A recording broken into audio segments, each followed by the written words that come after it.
Hi everybody, thank you so much for joining me here on Messy Girl Crafts. My name is Ashley, and if you're new here, welcome in. If you're a returning subscriber, welcome home. Today we are going to be doing a whip and chat. I am going to be working on kitting up this beautiful canvas. This is Royal Cuddle by Margaret Morales. Here she is. Oh, this is like one of my all-time favorite Margaret Moraleses that I have in my collection. I do own all of the Margaret Morales canvases from Diamond Art Club, and this one, when it came out, I really did want to kit it up instantly at the time, but then I told myself, you know what, I'm going to wait and I'm going to kit it up for my birthday. But my birthday was in March, at the end of March, and I had a newborn at home, and I was like, I just don't feel like I'm ready to work on a large canvas right now. And so I was working on a lot of minis at the time, but I knew I still wanted to do this canvas in 2026.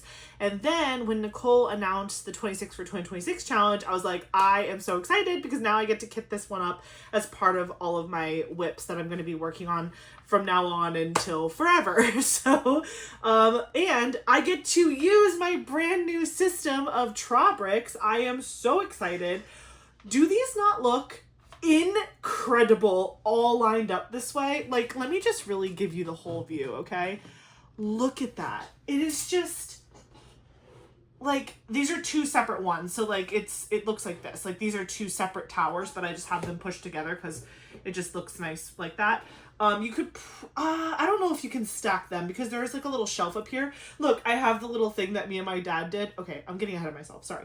Let me just move this back so you can see me a little bit better. Okay. I know it's hard to see what I'm working on because the desk area is kind of small. Maybe if I back it up, that kind of works. Okay. So we're going to be kitting this up. Now it's at this point, you're watching this on June 3rd. So you're like, Ashley, why are you not working on an Ivy Dollamore? I am. But it is currently in my life May 31st. So I've been working on kitting up all my projects because like I told you guys, for the 26 for 2026 challenge, which, newsflash, I've kitted up way more than 26 canvases because I had the storage to do so. And I kind of took this challenge as an inspiration to kit up as many things as I possibly could in all of the storage things that I had. And also I purchased some additional storage to make me happy and make me able to kit up more things. But I have all these projects and I do plan to work on all of them whenever I want, basically. I will have my members vote on like certain focus canvases throughout the year, but like for the most part, you know, I kind of can work on event kits, non-event kits. Oh, I'm tired of rounds, I want to work on a square, vice versa. Like, it's going to be just so much fun. And yeah, this is one of the newer storage systems that I purchased to kit up diamond paintings. These are Trobricks from Catyard. I'll definitely put a link in the description box below so you can check them out. These are the Nami trays. So here is what the tray looks like. They have these matte black tops. They fit in the size of your hand. They're really, really nice, but this blue color is really what sold me. It's like this sparkly, see-through ocean blue color. It's so pretty. It's hard to see on camera like close up, but if you see it far away, you can see that translucent blue. And then the top is really easy to pick up with just my fingernail. I don't need to use my Lego separator. And it's got lots of space inside. And then it's lined like a tray. So basically you're kitting up in trays. That's what this is. And the clip does clip nicely, but it's easy to open and it snaps shut. And so we're going to be kitting up in these. Now the actual like organizer for the Trobricks, I got them off of Amazon. However, they are from Catyard. So it's Catyard's like Amazon storefront. I got them there, but they're on the website as well. I can't remember why I got them on Amazon. Maybe they were able to arrive faster or something like that. Because as you can see, there's still a bunch of empties down here. I didn't realize that it would bother me so much to have empty holes down here. So I did go to the Catyard website and order 20 additional large trays. This is the large size. They do also make like tinier, smaller size trays, but I really like the large ones because I like to fit as many drills as possible from the bag in there. And I just really like the way this looks. It's just so beautiful to me. So once I have my last 20, they'll go down here. But this is 120 trays. So technically, I guess, because, right, I think each of these holds 90. I could be wrong. I can't remember. But I'm going to put the listing in the description box below. So again, The Cat Eared website will be there to look up Trabricks. I'll link specifically to these ones, the NAMI ones. And then the Amazon storefront link for me will be in the description box below, and under diamond painting you'll be able to find this, but you can also find the organizer on the Trabricks or Cat Eared website as well. So that's what we're going to be kitting up in. I'm a little nervous because I've never kitted up in trays like this before. The closest thing I've ever done was I purchased the Forever Young tray kit up system, that like big pink box with all of the plastic trays in them. And those are really good, but I did have a little bit of a static issue, just maybe because of the type of plastic they used. But when my stepdad David decided he wanted to kit up a project, I gave him my Star Trek Enterprise canvas from Diamond Art Club, and so I gave him that, and he kitted that up in the Forever Young storage system. So he has my Forever Young storage system, and that is his WIP, and he's probably going to take 87 years to finish it, but that's okay. It's his project. He gets to play with it whenever he wants.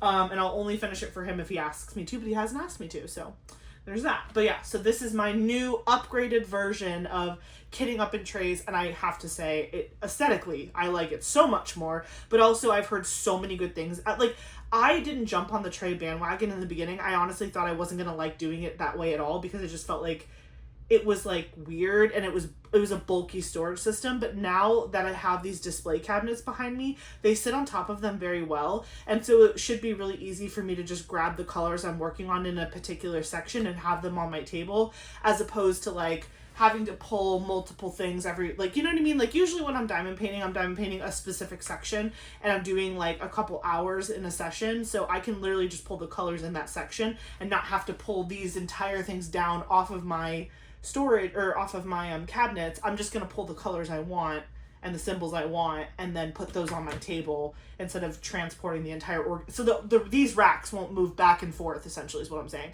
Because this table is a folding table from Costco, and God forbid I slap something or a cat, or I do something dumb and I bump it with my butt and these go flying. Supposedly these trays are cat proof, so they're supposed to not open when they fall to the ground, ideally. However, I do not have faith that these white things would not break. They are just like really thin pieces of wood that you screw together, and they include the tools in the package when you buy the white organizer. But like, I know that if these took a tumble, the white things, they would probably completely shatter or get very damaged. So I don't want to move these too often. I moved them today because I thought it looked really good and it would be easy for me to like kit up this way. But once I move them back, they're gonna stay over there, and then I'm just gonna pull the symbols I need when I'm working on this particular canvas. Which this canvas, again, Royal Cuddle, this is a square drill canvas, 22 by 31 inch or 55.8 centimeter by 78.7 centimeters, 95 colors, including 1 AB, 1 electrode diamond, and 5 fairy dust diamonds with 70,784 drills.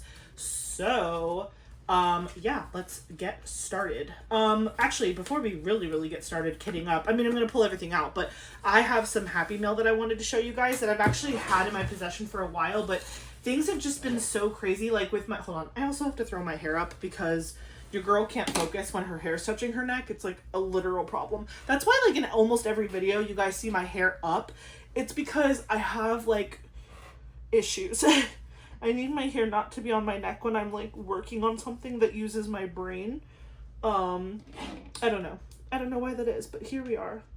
The typical, oh, that is so cute. Sure. Let me just, there you go. Maybe that helps. Okay. I just want to make sure that when I edit the video, my whole half of my face isn't cut off. Not that you guys are looking or anything. Okay. So, Happy Mail, yes. So things have been so crazy the past, like, honestly 2 weeks, to be honest. But mostly the last week with, like, the anniversary sale with Diamond Art Club and my dad coming into town with my stepmom to come visit and Eli stuff. I'm going back to work next week and I'm really stressing about that. Like, there has been so much going on that I just really have not, like...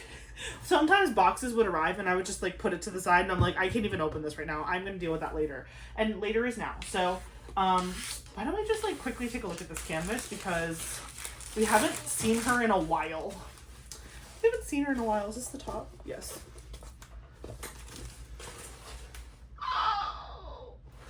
I am so obsessed with her. I love her. I'm so excited. This is only my second ever Margaret that I've worked on. The very first Margaret Morales canvas that I've worked on was Alice in Roses, and that was last year. It is like my life's mission to work on a Margaret canvas like at least once a year, if not more, because Diamond Art Club clearly has gotten the message that her artwork is extremely popular, and a lot of more people have been like voting for her artwork in voting. So I feel like recently we've been seeing a ton more from Margaret, and that just makes me feel like I need to start really prioritizing working on her canvases, because I don't want it to become to the point where it's like, oh, I have like 30 Margaret Morales canvases and I've only completed one. You know what I'm saying? Like, I'm not someone who likes to save canvases for a special occasion, unless it's like an event specific thing. I love to work on my favorite canvases like right away, so I'm not somebody who like saves stuff. I'm a carpe diem diamond painter. Live in the moment, you know what I mean? Okay, before I open the drill pack and stuff, let me show you my Happy Mail. So, I already owned this. Okay, so this is something that I already owned. This is from Creations Morin, and it is a 3D printed like pen slash accessory holder. I used to hold all of my pens in here, and tweezers, my Lego separator, which I use for opening up my Diamond Art Club storage system and my Elizabeth Ward storage systems. I have a bunch of Lego separators because I also love to build Lego, so I have a ton of those. And then just like little random things, like these are little emery boards, which I actually need to take these downstairs so I can use them on Eli. But he has sharp fingers. But yeah, so I already owned this. I bought this like a long time ago. But I was on their website specifically looking for something else, and I saw that they had a bigger version of that. So I got it because my pen collection has grown a little bit since, you know, this isn't, I don't even think this is all of my like nice pens, but I have them in every other kind of window style because it's pretty. But this is my pen collection. Again, I have a couple that I'm sure are not in here. They're probably just scattered around the room. But like, there's Peachy Keen in here. There's one that a subscriber gifted to me. There's the Diamond Art Club Twist and Pick pens, because I have the steel Twist and Pick topper on this one. This one is from, I believe, Bistro Blanks or Bistro Exclusives or something like that. I can't remember. This one, I think, I don't know. Like, that's the thing. This is Enabler's Outpost. They're just from all over. They're all from different places. This is from Crafts with Crashly. She does really cool clay wrapped pens. So yeah, I have a ton of different pens, and I got this really nice storage thing, and it's 3, and is it the same width? I think it's wider. Yeah, the holes definitely look bigger because it almost is the same route. 1, 2, 3, 4, 5, 6, 7, 8, 9. 1, 2, 3, 4, 5, 6, 7, 8, 9. Yeah, so the holes feel bigger in this one than in the small one. And this has 3 rows instead of 2 rows. So both have 9 holes in each row, but this one is definitely bigger. And I decided to get the same colorway because I wanted it to match. So I got those, I got that. But the main thing that I was buying from Creations Morin that I knew I wanted was, because again, I'm working on this whole big kit up process, and I'm trying to get everything kitted up by the end of the month. You can kind of see it right there. Let me grab it to bring it closer. This is my why is it always the cows by, or I think that's what it's called, by Cute But Weird from Unimade. This is it's right here. Why Always the Cows by Cute But Weird. This is a Unimade canvas that I have kitted up in here, and so literally all I had to do is put the stickers on the drill bags and it was kitted up. I didn't have to change anything. And this device is from Creations Morin, and it basically perfectly holds the little plastic baggies that came with the kit. So this is kitted up. So now whenever I want to work on this project, I can just pull this down and have it and grab the bags that I need, and they're all in order and it fits perfectly. And honestly, like, I spread these out. There are 30 holes in this container, but I doubled up because this canvas has 42 colors. There's 42 colors in here, but there's only 30 holes. So because some of the colors had only a few amount of drills, I doubled up the bags in each of the slots, and it's not oppressive at all, as you can see. Oh, there's even one that I left a gap on accident. But yeah, it's super, super nice. I really love how much space you get in each of the little cavity things here. And you could definitely get something up in baggies that's more than 30 colors and still use this. You would just put multiple bags. I'm sorry, there was a gap one, so now I'm going back and like organizing it again. You can put multiple bags in each slot, but like this is a thicker bag, for example. There's a lot of drills in this bag, so that one maybe it would be like one, unless the next bag of drills had like only a couple, then you could possibly fit more than one bag in each slot. But yeah, it's really, really nice. And you could even use this to store putty, I think, too. Let me double check that. I have a bag of putty, or like a little package. This is a pack of Randa's Crafty Corner putty. Yeah, I mean, you have to bend the sides a little bit of the, I mean, granted, I'm sure the Creations Morin putty fits in here perfectly, but you could store putty packs in here. It would just rub up against the sides a little bit, but if that doesn't bother you, you could do that as well. And it fits in there. This is Randa's Crafty Corner putty. But like I said, I'm sure if you bought Creations Morin putty, because they sell putty too, it would fit in here without a problem. And then I have the little, not sticker, but like the tag that comes on the Munimade canvases. I just stuck it in the front so I know, but I mean, I would know because this is a one-of-one type of storage system for me. So I have that. So that is the real reason I bought from Creations Morin, but then obviously I saw the larger pen holder and I bought this because it was to die for. Look at this event tray for the Be Happy event this year. This is stunning. Like, I saw this on the website and I was like, I have never seen a more detailed tray. And I actually do use Creations Morin trays. I don't tend to use them on projects here at the house. I tend to bring these traveling with me. I have pretty much exclusively used these Creations Morin trays when I go on airplanes. Why? Because they are so, like, they're small and compact, but they have high walls, so you don't have to worry about them spilling out everywhere when you're working on a tiny little tray table. And the drills line up really nicely. It has a sliding lid and there are grooves to that lid, so that way like your drills aren't gonna like fall out. And then when you're pouring your drills back into your container, this protects the top, so that way again no drills spill out. And I really like their stopper. I think their stopper is very uniquely shaped, and I just really like the way it works. This is actually a newer version of their tray. I don't think the old trays had this like washi taped ridge at the bottom. I don't know. I have to look at my stash of Creations Morin trays. But yeah, I actually really do like their trays a lot. Bijou Bliss trays are still my favorite trays like of all time, and those are the ones I use pretty much exclusively like working on bigger canvases. But these trays I almost exclusively use when I travel because they're easy and small, and I can do it like in a car, on a plane, like en route to wherever I'm going.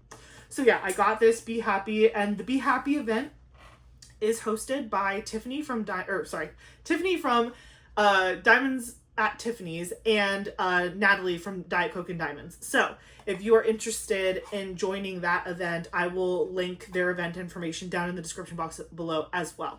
So this tray is super, super detailed and cute, and I just couldn't resist it. I'm not even really a bee girly, but this just was like so happy and springy and colorful, and your girl had to have it, so I bought it. Also, I wanted to support my friends. So the other happy mail I got, 2 more things, I promise, and then I'll actually do something productive. Shire Shenanigans. We know her. We love her. Shire Shenanigans is Nicole. Nicole is the one who started this whole 26 for 2026 craze, okay? I will link her video below in case you're like, what is this challenge?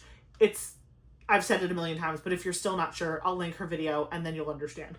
But she makes cover minders and other things, but mostly cover minders, and I got a couple cover minders from her shop because she did a little thing for Mother's Day.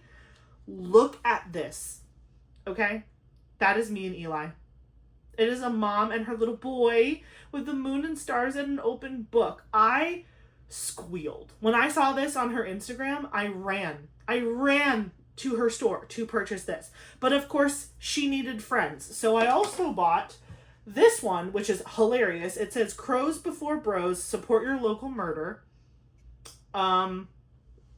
Obviously I had to get that because I'm a true crime girly and I just think it's hilarious. And then I thought it would be fun to get one that said Messy Girl Crafts. I low-key want to color it, but I'm scared. So I'm leaving it just the raw wood for now. I have colored a Shire Shenanigans cover binder before. This is what it looks like. This was a really cute one that I got last year, and I colored it in with my acrylic markers. So you absolutely can color in Shire Shenanigans wooden cover binders. So this one I did color in. I tried to make her look like Andarna from Fourth Wing, and I think I did a pretty cute job. Very cute. So yeah, I have that. And now I have my new cover binders, which I'm obsessed with. So again, Messy Girl Crafts, the Mother's Day one, and then Crows Before Bros. Love it. More happy mail. And then the last happy mail that I have to show you was super happy and then became unhappy. Well, not unhappy, just miffed. Because I ordered from Pixels, Vexels, Bexels, Bixels, Pretzels. I don't know. They have like 15 different companies under one umbrella. And I hear lots of people talking about Pixels. And I do have some Pixels. I think they're really fun. I try not to go out of control with the Pixels because diamond painting is really my main hobby. And I don't want to like get myself too deep into something else. But the Vexels were very interesting to me. So if you don't know, Vexels is basically like where you have a poster and then you get a sticker sheet and then you can like layer stickers to create this really cool like picture. And so I got one that I was like, I was looking at their website for a while and I got this one that I really wanted and I was really excited to work on it. And the other day I was like, you know what? I'm going to pull it out and work on it. I don't feel like diamond painting right now. I just want something easy. Eli was going to wake up from a nap like shortly. So I was like, I don't want to like pull a big thing out and then have to put it away. So I brought this downstairs and like I literally placed one sticker and then I went to go place another sticker and then I realized I was missing 2 sticker sheets from the project and that was such a bummer. But this is the Vexels that I purchased. This is what the image will look like when it's done. It's super pretty. And then it comes in this nice folder and everything's supposed to be in here. So this is what it looks like with none of the stickers on it. Well, one sticker because I was gonna start it. But this is what it looks like. And as you can see, it has a bunch of numbers in all of the little spots. By the way, do you like my new nails? I got them done yesterday. I wanted to look cute and clean and fresh for work on Tuesday. We'll talk about that later. Yeah, but super cute. And then it's supposed to come with 4 sticker sheets. And I know that because it says so on the outside of this folder. And at the top of the sticker sheets, it says like 3 of 4 and 4 of 4. But these are the only 2 sticker sheets I got. And I'm missing 2 sticker sheets. So I think I emailed them. They have like a contact us thing on the website and I did that. And they don't contact you back on weekends. So I'm hoping that like Monday or Tuesday they'll get back to me. So I'll keep you guys posted. But like basically I put that one sticker down in the corner right there. And as you can see, you just put stickers all over the place. And it creates this cute little image. And the stickers are really high quality. They're like, I think they're vinyl stickers maybe? I don't know. I don't want to speak out of turn. But they're really, really nice. And they're super vibrant and clear and very shiny. But yeah, I was missing 2 sticker sheets. So I immediately put it away. And I was like, I'm not going to worry about that right now. I emailed customer service, I think. So hopefully they get back to me. But what I did also grab, because again, everything needs a friend, right? You can't just go in and buy one thing. I did get these. I had set up a notification for back in stock when this came in. This is the Mythological Creatures sticker by number sheet. So I did get that because I do love a mythological creature. It has a bunch of really cool things like a griffin. I think there's a phoenix, dragons. Like it just has a bunch of really cool mythological creatures. And so I have that sticker sheet to do at my leisure. And then this is a really cute bookmark one. I'll reseal it after I open it because I'm not ready to do it yet. But this thing in the front was a free sample pack. So if you are purchasing Pixels, Bixels, Pretzels, just whatever it's called. if you're purchasing from one of these companies, they're all under the same umbrella pretty much. And so, but if it's your first time, they'll send you a sampler so you can try Pixels, Bixels, and Vexels. Pixels is like the adult version, and Bixels are a kid's version because the squares are bigger. And then Vexels is the one that I just showed you with the sticker. So this is all three of them on one sheet. And you can see Pixels, Bixels, and Vexels. Say that 5 times fast. But you can see it has the colors underneath, and essentially you just pop a sticker off of here and then put it on the appropriate number based on the legend, and it makes a cool picture. So this one's going to make a little coffee cup with like whipped cream and stuff. This one's going to make a fall leaf, and then this is going to make a pretty teapot. So yeah, that's basically a sample pack so you can know if you like the project before ordering like something large. Of course, I have no chill, so I ordered a large project because it was so pretty, and I was like, well, if I don't like it, I won't buy it again. But I'm sure I'm going to like it because I've done similar things in the past. But where's the thing? Oh, I bought this also when it restocked. It's just this really cute sticker by number bookmark kit, and it's got like stars and planets on it with little happy faces. Do I read a lot of physical books? No. Is it cute? Yes. So, you know what? Whatever. It made me happy. And honestly, these little craft projects, they're not that expensive.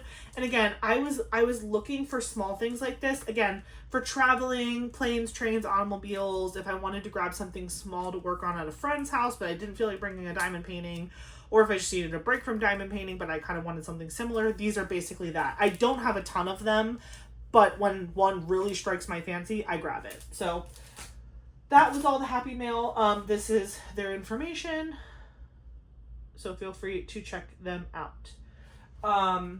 Yeah, let me just put this to the side as best I can. My back area right now, like, please ignore all of that. Please don't look at the man behind the curtain. It is a hot mess back there. And the reason it's a hot mess is because I'm kitting up, 30 plus projects. Once everything is kitted up, one of the main reasons why it's such a mess is I'm not putting anything away. Like, all of these have diamond paintings in them. And then these bags over here also have diamond paintings, like, situated in them. And I'm not putting them in the cabinets yet because I'm going to do kind of like a check-in video. At least I plan to. I plan to do a check-in video, kind of just, like, updating everybody on where I'm at with the challenge and, like, okay, the first video, I told you all the kits that I was going to kit up and all the storage systems I was planning to use for that challenge. Now, it's like, okay, I've kitted everything up. Here's where everything landed. Like, here's where I actually kit all of the kits that I said I was going to kit up. Here's what device I kitted them up into, or storage system I kitted them up into, and, like, here's my plan of attack for working on these. Because the challenge itself is truly to start the project. So technically none of these are considered whips until I place drills on the canvas. So if you ask me how many whips I have as of right now, I have 2.5, I guess. This is the half. I have to finish my dad's bow because he didn't get very far. He only got, like, maybe to here. I already started working on it, but he did a really good job. I was super proud of him. So I'm going to finish his bow. As you can see, I did finish my bow, which I showed at the end of that whip and chat with my dad. It is actually super cute. When I was working on it during the whip and chat with my dad, I was like, this is kind of weird because there's pink dashed lines. You can kind of see them. I'm trying to hold it steady. You can see kind of those pink dashed lines in the background between the drills. I wasn't a big fan of that, and I thought it looked a little weird, but honestly, like, when you just, like, look at it from afar, you can't even tell, and it's just, like, it was, like, $4.99 or $3.99. So, I'm gonna do the blue bow. I already did my bow, and then I probably will display them up here, just as, like, a reminder of my dad. I just think it's really cute. So I'm gonna have the pink and the blue bow displayed in my background when I'm ready to move all of this back over. How many colors does this thing have? 95! 95 colors. 95 colors. Oh yeah, this was a sneak peek. I was like, why are all of the special drills separated already? And I was like, oh yeah, because I sneak peeked this for Black Friday 2025. What a blessing, because I definitely would have been purchasing this canvas had I not received it. I'm just going to throw that on the floor and we're going to deal with that later. Okay, I need scissors and I need tweezers. Scissor tweeze. And then I think both of my dryer sheets are downstairs. I could just go to my laundry room and get another one, but I'm feeling a little lazy. I don't know if I have another one tucked away in one of these drawers, but I don't think I do. Oh, here. This is another Creations Morin tray that I already owned. They're just so cute, right? Like, and again, this is an old, oh, they did have it. So this is an old version. I can tell just because the top looks different, but they pretty much function the same, but they're really cute. Let me see. I don't think I do, which is a bummer-rooney. What do I have here? Nothing. That's okay. I don't need a dryer sheet. It just helps if they're static. We will carry forward without a dryer sheet, but if it gets crazy, I will go get one. Because the laundry room is literally right over there, but I'm just feeling lazy. It is currently 5 o'clock, 5:18, on Sunday night, May 31st, and we are going to kit this up. Downstairs, I still have a couple projects to kit up. I've been kitting up downstairs like while Eli naps, and so I have kitted up almost everything. My goal was to kit up everything by the end of May. That might not come to fruition. I might have to do a couple this week, but my goal for real is by the end of the first week of June to have everything kitted up, everything ready to go, and just carry on with my life, because I want to start like diamond painting. I've been diamond painting here and there throughout the month, but nothing has been like, I haven't really gotten like a really, really good long session in, because I've just been kitting up and just doing stuff with Eli and getting ready for work. And like, there's just been a lot going to so many doctor's appointments for me, for him, all these things. And so I've just been getting myself organized, to be honest. I guess, okay, let me think this through, because I've never kitted up this way before. I think because each tray is the size that it is, right? You can't change that. And I only want one color dedicated to each tray. Maybe the play is putting all the stickers on the trays first, because it is what it is. And then when I pull, I don't have to like organize these. Because normally what I do to kit up is, and by the way, I love kitting up. And after kitting up over 30 projects, I can confidently tell you I still love kitting up. And that's saying something, because all I've done all of May pretty much is kit up. What I normally do is I put all of the drills in piles of like hundreds. So like 100s, 200s, 300s, 400s, whatever. And then I like to kit up in DMC order, which usually follows the serial number order. And that's just kind of how I do it. But I don't think I'm going to need to organize these, because if I just put all the stickers on here, if I pull AB3348, I'll just grab the tray for AB3348 and pour it in. And then if I have a color that has multiple bags, I'm only going to open one bag to pour it in the tray, and just pray to God that one bag is not too much for a tray. That's the plan.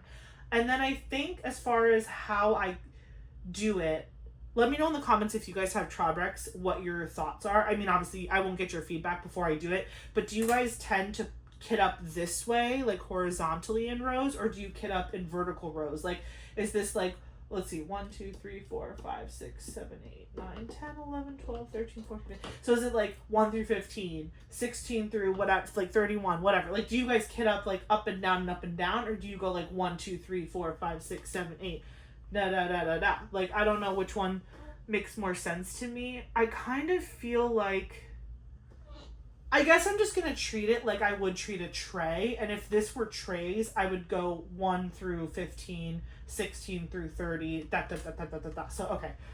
I talked myself through it, but let me know in the comments still what you guys do, just because I'm curious.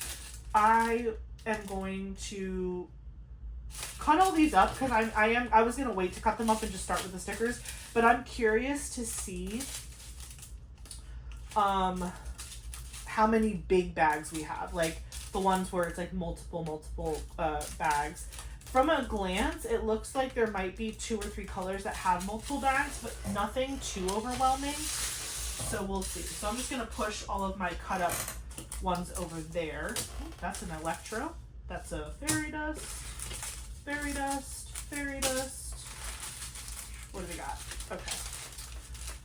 I know that like Diamond Art Club kits up. They load their ribbons of drills in like weight order.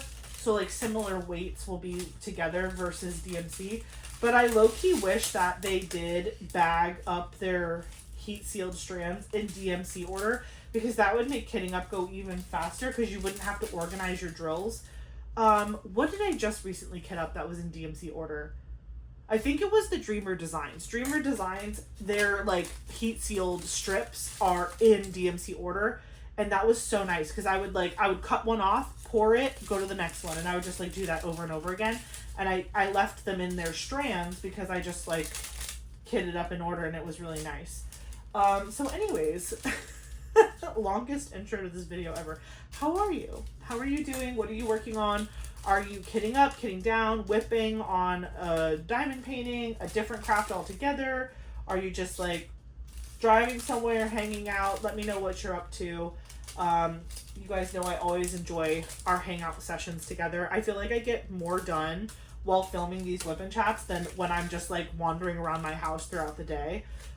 Because it's just like a centralized focus time where it's just uninterrupted, and I'm just going with the flow. So I really do appreciate the time that we spend together every week. Just working on projects together and keeping each other company. It's just really, really nice. So I hope your week was good and you had a really good month of May. Speaking of month of May and just months in general, I know that since coming back to YouTube after having Eli, I haven't really been doing month in review videos.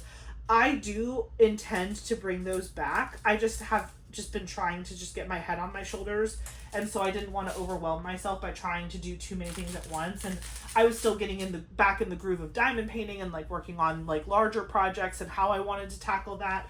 And then the 2026 challenge came up, and so just I've been going through a lot in my mind about like how I want to approach the channel, and do I want to make any changes, and how do I want to do stuff, and so far I feel like the changes and the thought processes that I've kind of gone through have been very positive.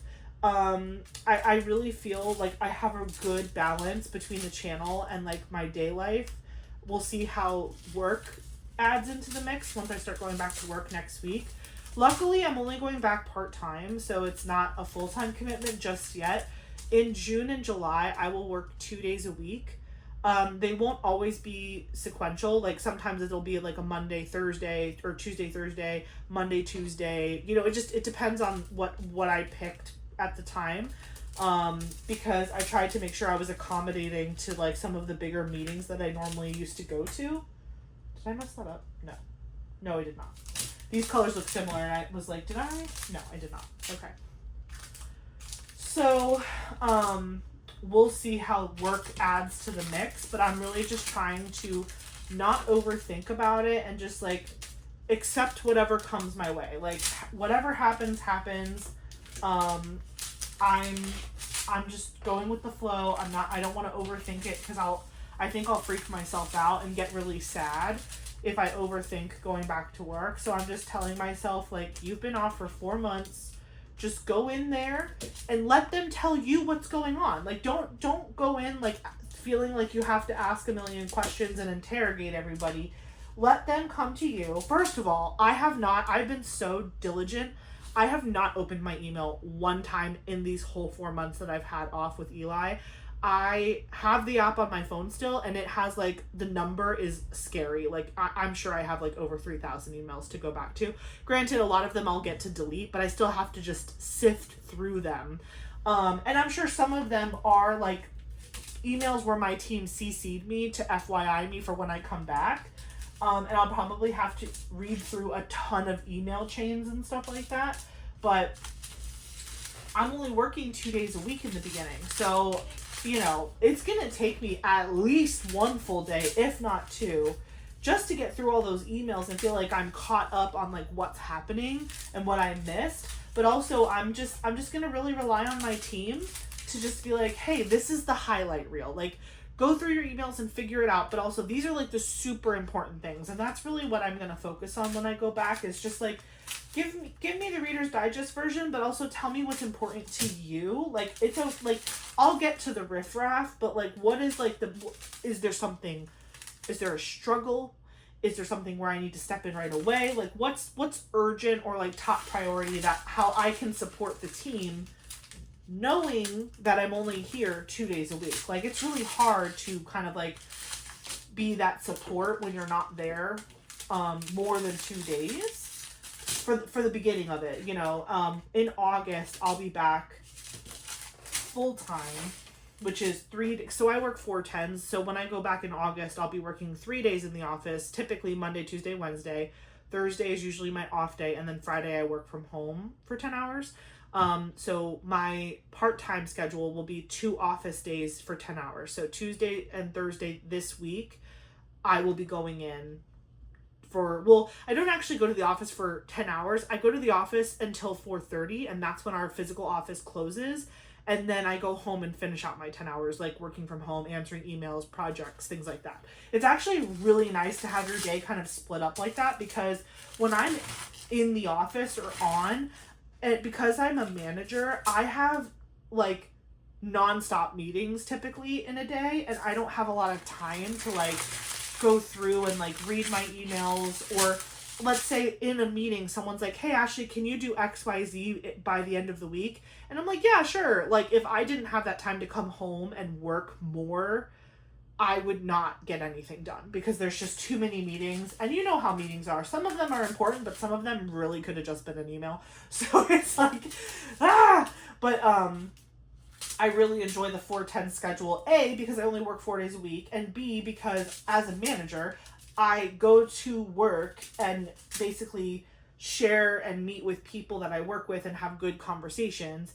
And then when I come home, I like do the work at home. But granted, I only work like 7:30 to 6:30, so I try to get to the office as close to 7:30 as possible. Realistically, I don't show up until like 7:45, but it's really not a big deal, because lunch is a joke. Like, all of us eat, well, not, I want to say all of us, a lot of us eat at our desks and just like shove food in our mouths, but we're still working. So it's not like I'm not, you know, giving them their time back. It's just one of those things where, you know, traffic does what traffic does and whatever. But I try to get there between 7:30 and 7:45, and then I leave the physical office at 4:30, and then I usually get home. I'm walking in the door by like 5:15, and then I'm on the computer working until 6:30. So that's kind of my schedule. We'll see what is going on. Hopefully they don't take away that flexible alternative schedule, because that was something that was kind of born from COVID, but also kind of born from this person that used to work at our college. They don't work there anymore, which is such a shame, because they were such a great like coworker. But they were getting a public health doctorate degree, and one of the things that they were researching was like staff and faculty like mental health and like alternative work schedules and all. They were like doing like a real study on that kind of stuff. And so they implemented these alternative work schedules that we could choose from. Like, you could choose to work 8 to 5 days a week in office like normal, or you could kind of dabble in these alternative schedules to whatever works better for you, as long as you had your supervisor's approval. And I loved it, because I am, after post COVID, you literally couldn't pay me to be back in an office like 5 days a week, 8 to 5. It kills me. I don't know what happened to me, but like a switch flipped in my brain, and literally I just don't think I could thrive in that environment anymore. Even though like I do make good money at my job, and obviously like now that I have Eli, I want to continue to provide for my family, and I want everything to be good. I'm putting this straight on here. I hope that this is not a problem later. Diamond Art Club stickers typically are not so sticky that you can't get them off, but like, we're just gonna pray. Yeah, because I don't want to leave a tab, because I don't want it to get stuck to the thing. I'm gonna just do it, and then if I need to use Google on later and we need to figure out a new plan when I kit up a new project, we'll figure it out later. But for now, I'm just gonna put all the stickers, and then once all the stickers are on, so everything's cut up, I'm going to put all the stickers on, and then we're going to start pouring drills into containers. That's the plan. Okay.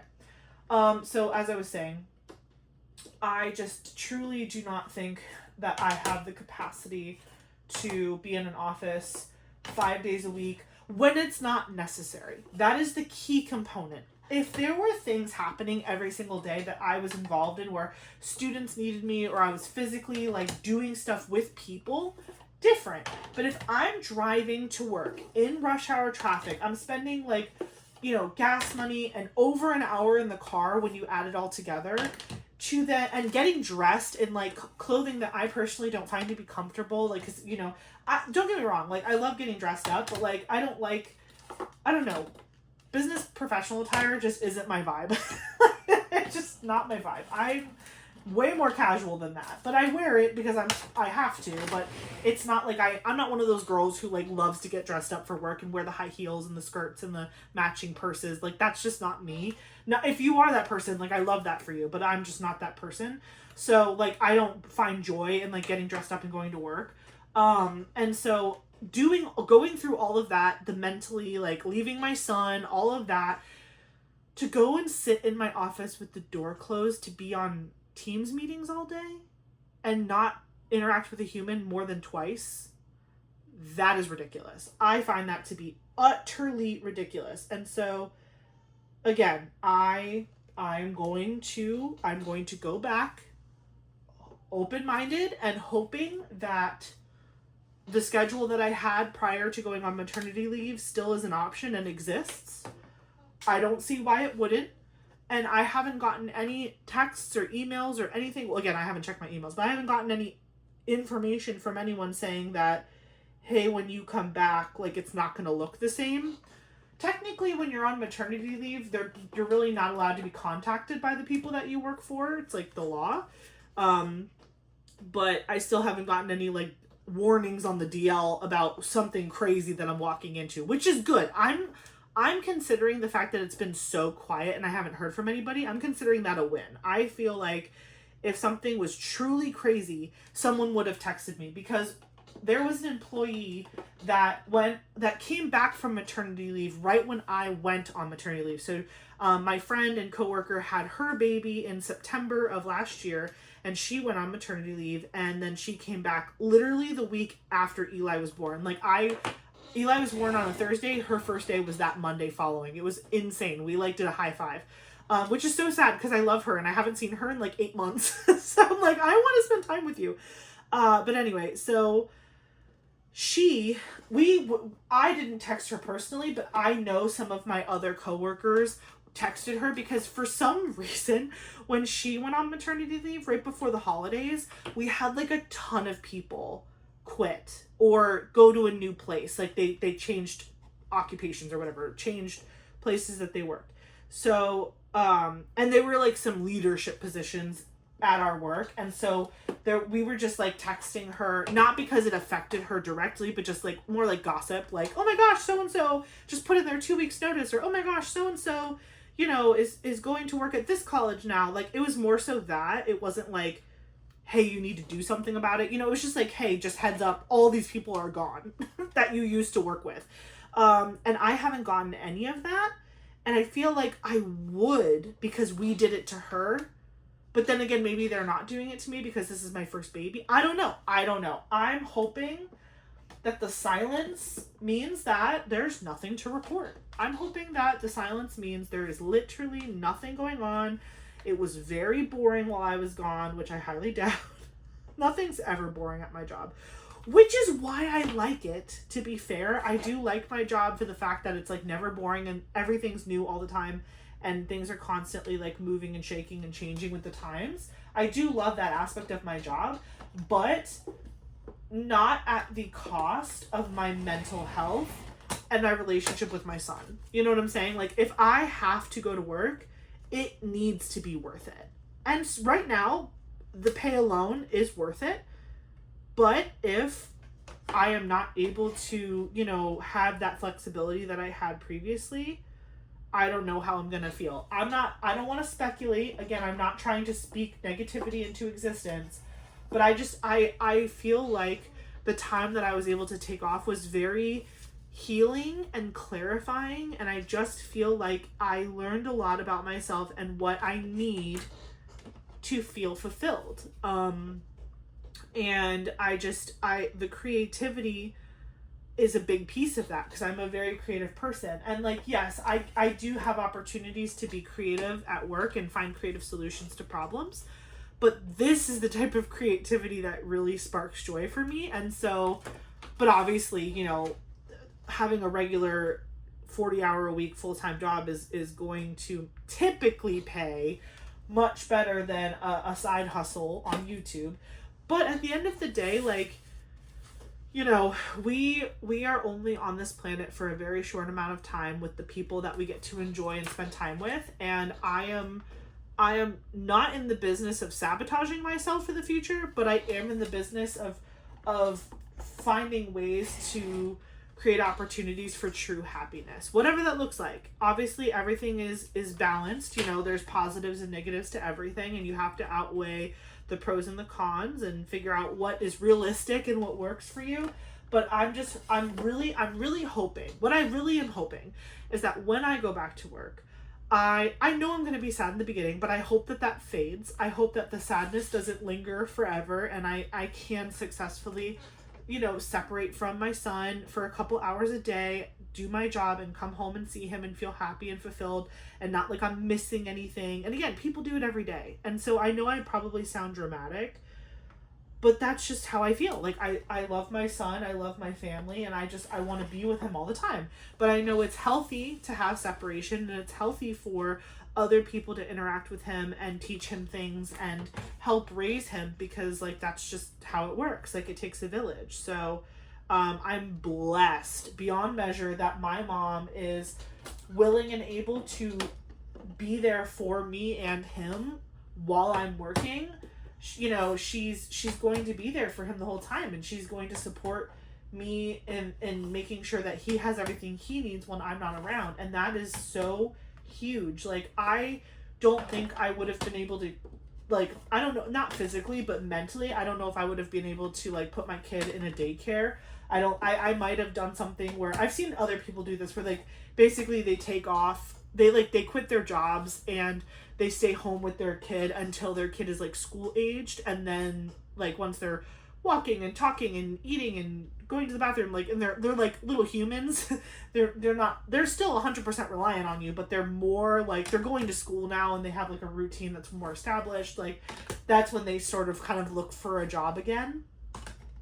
And if for whatever reason my mom ever said to me, like, I can't do it anymore, or if from the beginning she said I couldn't do it, that probably would have been the route I went, where it was like, you know, I don't want to leave my job. I have a really good job, and I've been at my job for 10 years, and I've really worked my way up to the position that I'm in. And I wouldn't want to throw all of that away. But, you know, unfortunately, childcare these days costs like your entire paycheck anyway. So it's like, what's the point in working and being away from your kid and paying someone else to watch them when you yourself could just watch them? You know what I mean? Like, it's basically like the money is the same most times if you're trying to go to somewhere that has like a lot of quality, you know, workers and educators and whatever. So, and you know, you don't want to just trust anybody with your baby and all that. So that was something that I had considered if for whatever reason my mom wasn't able to do it, but obviously she's very willing and able to do it. So that's not really on the table. But I'm just a little anxious and nervous, but I'm trying to stay super, super positive about it. And just know that, like, God has a plan, and whatever's meant to be will be, no matter what it looks like. But I'm really hoping that when I go back to work, everything is fine. There's no drama.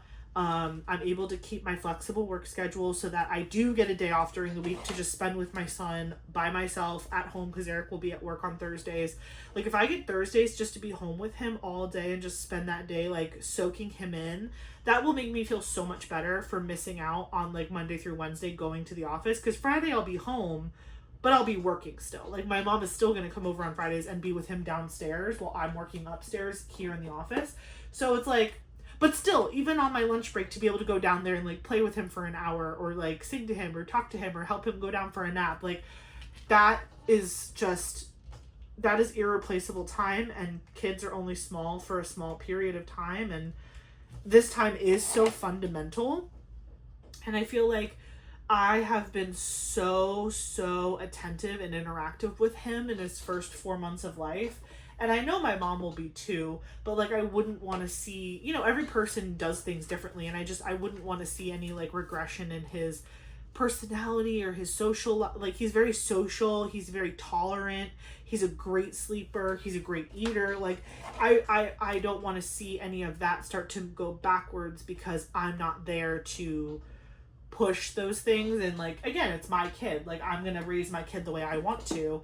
And but also like when you have other people helping you, you have to give grace that not everyone is going to do it exactly how you do it, like, you know what I mean? So there's just a lot of factors, but I'm really just mentally trying to stay positive and not freak out about it too much, and just also be thankful for the fact that I'm only going in 2 days a week in the beginning, and then eventually it'll be more than that. But hopefully that transition period will help me get a grip. Because by the time I'm going back to work full time, Eli will be 6 months old. And so again, still a baby, but like more established, more routines, more eating, like everything is going like in the right direction. And then also we're basically going to be entering holiday season where we get a ton of time off for, like Veterans Day and Thanksgiving and Labor Day and Christmas or whatever. So it's like there's winter break, and there's so many things to look forward to in the fall that like once I do go back full time, it'll still kind of feel like part time because there's going to be so much going on. Also, my job has excellent PTO. Like Eric's job PTO sucks. It's really bad. Like he only gets 12 days a year, and he has to accrue them before he can use them. So he only gets 1 day a month, but he can't just like book a 12-day vacation at the beginning of the year. He has to like earn his days and then save them to do something. So his days really limit us a lot for travel, but my job has great PTO because we accrue sick and annual separately. So does he, but he just doesn't accrue it as fast as I do. And so if I'm ever feeling a particular way, like, oh, I don't have anything going on today, I'm going to take the day off to spend it with Eli, or he has a doctor's appointment, or if I have a doctor's appointment, like, I don't have to just take a couple hours. I'll just take the day. I'll just plan around it and take the day. Like, I'm probably going to be doing that a lot more often. I was able to completely cover all 4 months of my maternity leave. I've been getting my paycheck this entire time because I have been working at my job for 10 years, and I have over 900 hours of just sick leave saved. That's how few times I took sick leave. And I wasn't really doing it on purpose. Like, I'm not like really a sicky person.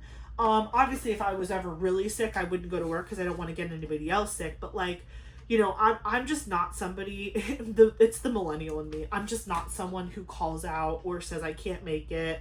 Like, I feel like I'm letting people down, and so whatever. Eldest daughter, only child, millennial, check. So I literally maybe have taken like 30 sick days in 10 years. Like, I'm telling you, it's crazy. So yeah, I had enough leave time to take all my leave for maternity and get paid during that time, including the 2 months of part-time work over the summer. Like, I was able to work it out. I need to pull this next row. So that was really great because I didn't have to touch my annual leave. So I still have time. I used up pretty much almost all of my sick leave, but I have lots of annual leave that I never touched, that I have been accruing the whole time that I was getting paid. So for all of the vacations, doctor's appointments, any trips, breaks, whatever, I still have additional time. It's not like I'm going back to work and I have like zero time to do anything. I still have time. So if I'm ever feeling particularly like squirrely, like I want to spend time with my son or whatever, like I have the ability to still do that. I'll just need to be more cognizant of like what's happening at work, who needs me, who needs what, whatever. So, but that shouldn't be a problem. But like, I rarely took sick or annual previously. Annual, I mean, I did take whenever we had a vacation planned, but I rarely, if ever, took annual leave to do like a staycation or just to be home. Like, I know a lot of people, and it's super healthy to do this. Like, I know a lot of people who would just take like a mental health day. They'd be like, I just don't want to go to work today, and obviously they're not like ditching on a big project or a presentation. It's like, I looked at my calendar for tomorrow. I don't have anything important going on. I'm caught up on all my work. I'm just not going to come in. I'm going to take a day off. And like, I would instead be like, even though my schedule looks really light tomorrow, I'm going to go in anyway to bank that time for a future time when I really needed it. That's always been my mentality. But now I'm cashing in. Now I'm at that point where I'm like, I really need it. Like this is what I was saving it for all that time, was I wanted a reason to stay home, and Eli is a reason to stay home. He's the perfect reason to stay home. So I feel like I did a good job kind of planning ahead a little bit. Again, I didn't know if I was going to be able to get pregnant because of all the struggles we went through. We were trying to get pregnant for like 7 years, but now that we have him, all of those things that I did and all of the plans that I made, like they're actually coming to fruition now, which is super awesome. And it makes me feel good because, you know, there's just so much more to tackle that I haven't even stepped a toe into yet. I know I want to and I have to do it, but everything's been just so fast. Like the fact that he's already 4 months old is the craziest thing ever. And like, I want to set up like accounts for him, and I want to make sure that like I just do a lot of things in advance for him.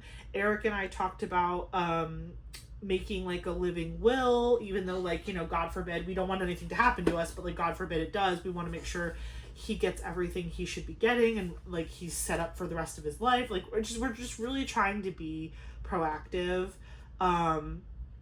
But it's overwhelming. You know, it's overwhelming to just like think about all these things, and like he's not getting younger, but he's also only 4 months old. Do you know what I mean? Like he grows so much every day that like you forget he's only 4 months old, but then you're like, oh my God, but he's 4 months old. Like it's been a long time, and it's been no time at all at the same time. And this is a very weird phenomenon that I've never experienced before. Which I'm sure if you're a parent, you probably totally relate, but I'm doing it for the first time and I'm just a mess. So, but yeah, speaking of him being a big boy, this weekend, Eric put together his full-size crib. He's been in a bassinet. I'll admit, he probably was in the bassinet for too long because he got long very fast, but it kind of like happened overnight. Like one night, Eric and I were like watching him on our phones on the like, we have the Nanit, that's the camera that we use to watch him, like his baby monitor. And it has an app, so you can watch him through the app, and it like alerts you if he's crying or if he moved or if he's breathing or not, whatever. Like it's really cool. So we were watching him on the Nanit, and both of us like at the same time just like looked at each other, and we were like, he's too big for this. Like his legs were like, his feet were pressed on the bar. His head wasn't touching the top bars, but his feet were pressed up against the bottom bars of the bassinet. And I was just like, oh, we need to change that ASAP. So I ordered him a mattress, and it actually came in earlier than it was supposed to. It wasn't supposed to come in until June 1st or 2nd. And it actually came in like, well, today's Sunday. It came in yesterday or the day before. Maybe it came in Friday. But it came in like really early, which was great because then Eric was able to build the crib. When we got our crib, my mom and my stepdad bought it for us. It's a convertible crib that we wanted. So it goes from bassinet to full-size crib to toddler bed. So hopefully we'll have this same piece of furniture for him for the first like 4 or 5 years of his life until he outgrows the toddler bed and needs like a twin or a full or whatever he wants when he's a little older. So yeah, so Eric got all the pieces out of the garage for the full-size crib, and it's basically the same end pieces, just the bar part is now like much longer, and it's like whatever. So last night was his first night in his full-size crib, and we were looking at the monitor again, and we were like, now he looks so tiny in this crib. Like it is so like, it's crazy how big he looked in the bassinet and how small he looks in the full-size crib. And like that whole mural wall in his room, this crib takes up like half of it. It is great. It's great. It's great size, and he loves it. And he slept like a little baby angel. He is a baby. He slept like a little angel, and he loved it. So it went well. Although I do need to get sheets for it because I was ill prepared for it to show up as early as it did. So he didn't have sheets the first night that fit the actual like crib mattress that we ordered. So I ordered sheets, and they probably showed up they probably have showed up while I've been up here with you guys, because I got them to do like a 1-day delivery because I threw in some other things to order, so it hit the price minimum or whatever for a 1-day delivery. So those should be coming in today, and then Eric will throw them in the wash. He might have to go one more night with crib sheets that aren't correct, but tomorrow for sure he'll have his mattress with his correct size sheets and everything will be good. But yeah, by the way, I'm super liking this kit up process. Like, it's working for me. I like it.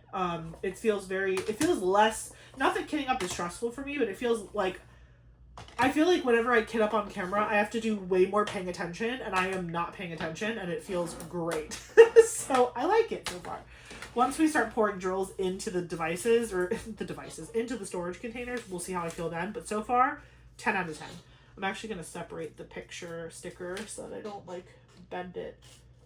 This is what I usually do when I'm using the individual stickers to kit up. These are the actual stickers, so I pull this out separately. And then these two parts of the sticker sheet I put out, and then I'll just probably, like, keep them, like, somewhere with the organizer. That way I know what kit is inside of it. I want to get one of those cute little W.I.P frames, because I think a W.I.P frame would look cute up here with the little bows, just so you knew what canvas was inside. Laying them on top isn't a problem, but wouldn't it be cute if it just was like that, you know, like sitting? I know a bunch of people make them. I just need to pick one out that's really cute that I like.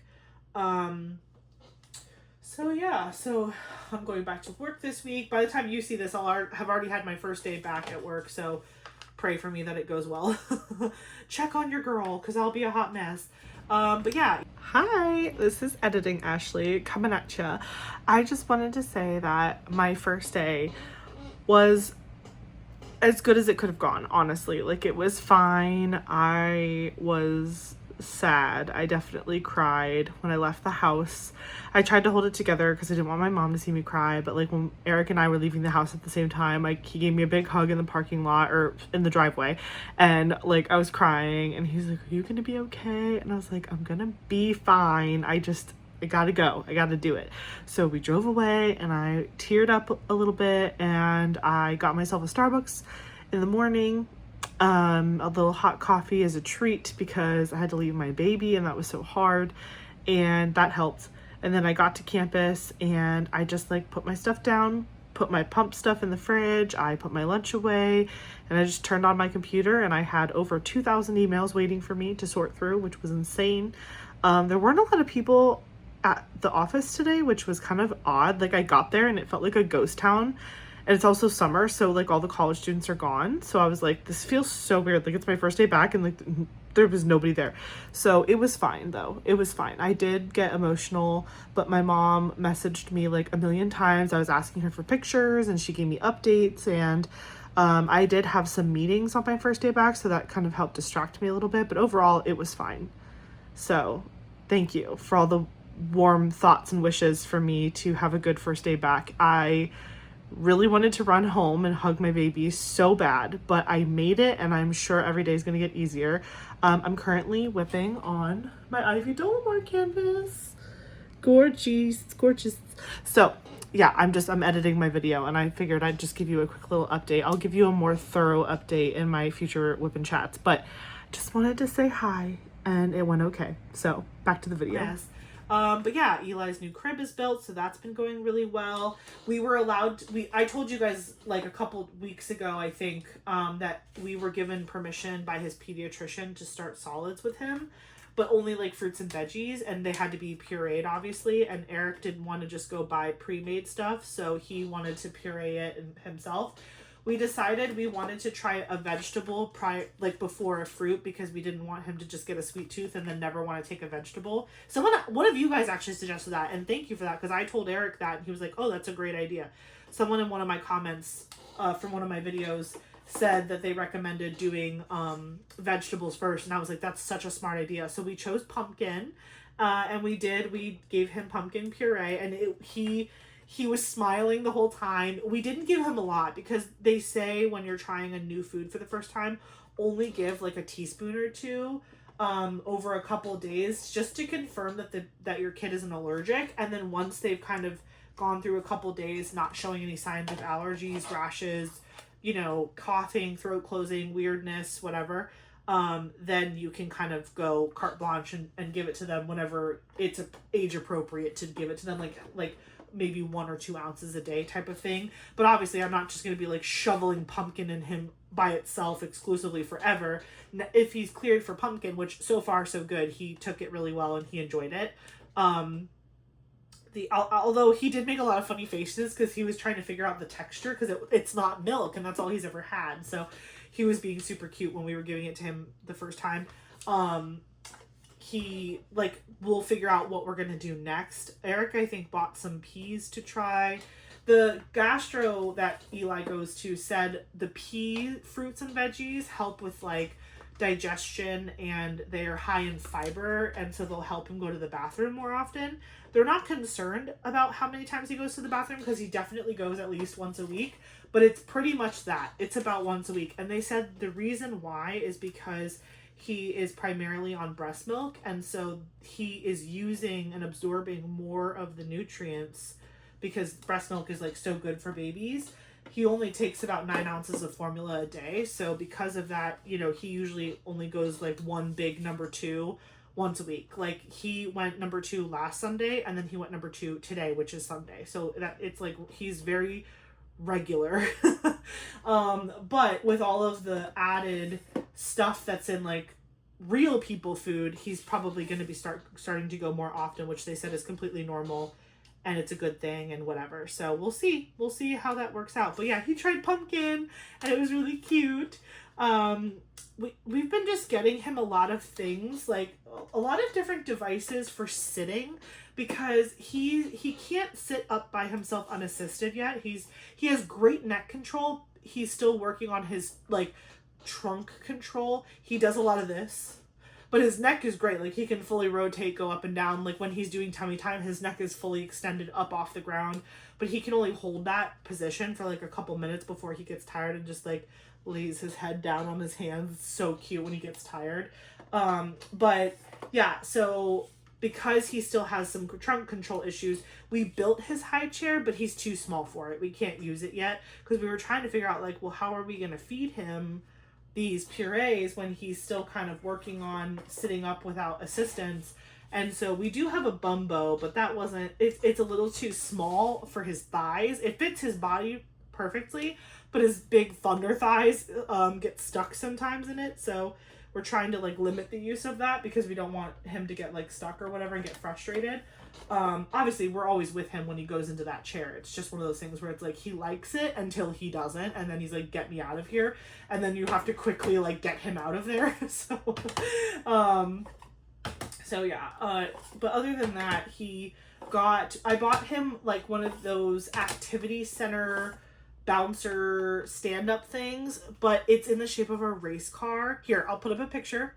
It is so cute looking at him in this thing, and we can push him in it. Like we can push him around in it, and we've been doing like speed racer like laps throughout the house, and he's like smiling and giggling, and he loves it. He really does love it. But it's similar to the Bumbo where like he loves it until he's like, okay, I don't want to be in it anymore. And that makes sense because he's still building the muscles, and it's basically like he's working out. Like he's working out his core sitting up with like a little bit of wiggle room. The race car has much better, like it's much more suitable for his size than the high chair, obviously. But he likes it because there's like buttons and a wheel to play with and whatever. So he's curious about it, and he seems to enjoy it so far. But we only keep him in it for like maybe 10 minutes at a time. Nothing crazy. We don't just like leave him in it all day type of thing. Like he only tolerates it for about 10 minutes or so, 15 minutes tops, and then we take him out and do something else with him. But he is definitely a kid who really loves to be played with. Like he loves it when like you're making faces at him and you're engaging with him. So he's not really a baby you can just like set and forget. You know what I mean? Like you can't just like stick him in a chair and be like, okay, like I have to go do this thing. It's like, no, when I'm awake, you have to play with me. And then when I take a nap, you can do all the things you need to do, which is pretty much what I've been doing anyway. And I love spending time with him. So it's no chore for me to spend. His wake windows are an hour and a half tops. So it's like I wake him up, change his diaper, play with him hard for like an hour, feed him, keep him awake for like a half hour just to make sure his tummy settles, and then I put him down for a nap, and then he naps, and then we do it all over again. So, and his bedtime is 7:30. His bedtime routine starts at 7 o'clock, but his bedtime, like usually about when he goes down, is about 7:30. And then, actually, was it last night? Yeah, Saturday into Sunday, that was our first time not doing a midnight feed with him. So we've been working on increasing his ounces during the day so that way we don't have to wake him up at midnight anymore. And Eric and I've said this before to you guys, but Eric and I already go to bed at midnight. Like, that's our bedtime because we're night owls, and that's just what we do. So what we would do is around 11 o'clock, I would pump. At 11:30, we would start, like, getting his stuff together, like warming his bottle, whatever, and then we would go upstairs, feed him, and then usually he was back down in bed at midnight. We change his diaper, feed him, burp him, put him back down.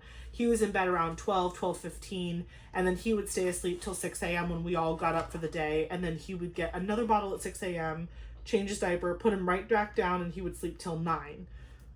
So he still does that. The only difference is, well, last night we were at a friend's house, but he did go to sleep at 7:30. We had to wake him up at midnight to take him home, but we did not give him a bottle. We just literally brought him home and put him to bed in his bed, and he went right to sleep. And he didn't take a midnight bottle, and I was like, oh my gosh, it's happening. So yeah, we're gonna try it again tonight. Obviously, he's gonna get his 7:30 bottle, but tonight, because we're obviously home and we're not at a friend's house, he just gets to stay asleep. So we'll see, because when we woke him up at midnight, it was kind of like a little wake window, so to speak, because we woke him up, we had to bring him downstairs, pack him up in the car. We brought him home, we like gave him like some attention, and then we put him to bed. So he was probably awake for like 30 to 45 minutes between all of that. So hopefully he doesn't just naturally wake up tonight like expecting to be played with for like a half hour to an hour and then ready to go back to bed. If that happens, it's not the end of the world because, like I said, we are awake, but we're not going to feed him. But he didn't ask for a bottle last night. So even though he did have that wake window, technically, because we had to bring him home, he didn't, like, cry or ask for a bottle. So I think it's working. Again, it's only been one night. Tonight will be a better test because he's going to sleep in his own bed, in the new crib, and like, whatever. So he'll get his 7:30 bottle, which will be 5 ounces. And then he'll get a 6 a.m. bottle, which will also be 5 ounces. And then obviously he'll get 5 ounces for all of his bottles throughout the day to make up for that one midnight bottle that was a 5-ounce bottle. So we're like basically adding 1 ounce to every bottle he gets throughout the day.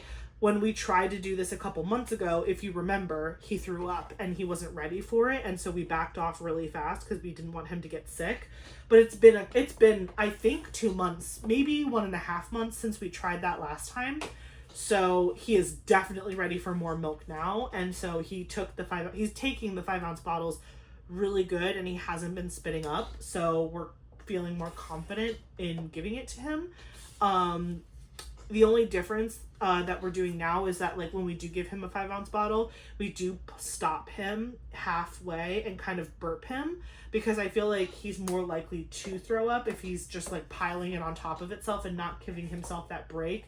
Because he is a hungry boy. He will literally down a bottle and like choose drinking the bottle over breathing. Like sometimes we'll have to sit him up because he'll start like gurgling and choking on the bottle.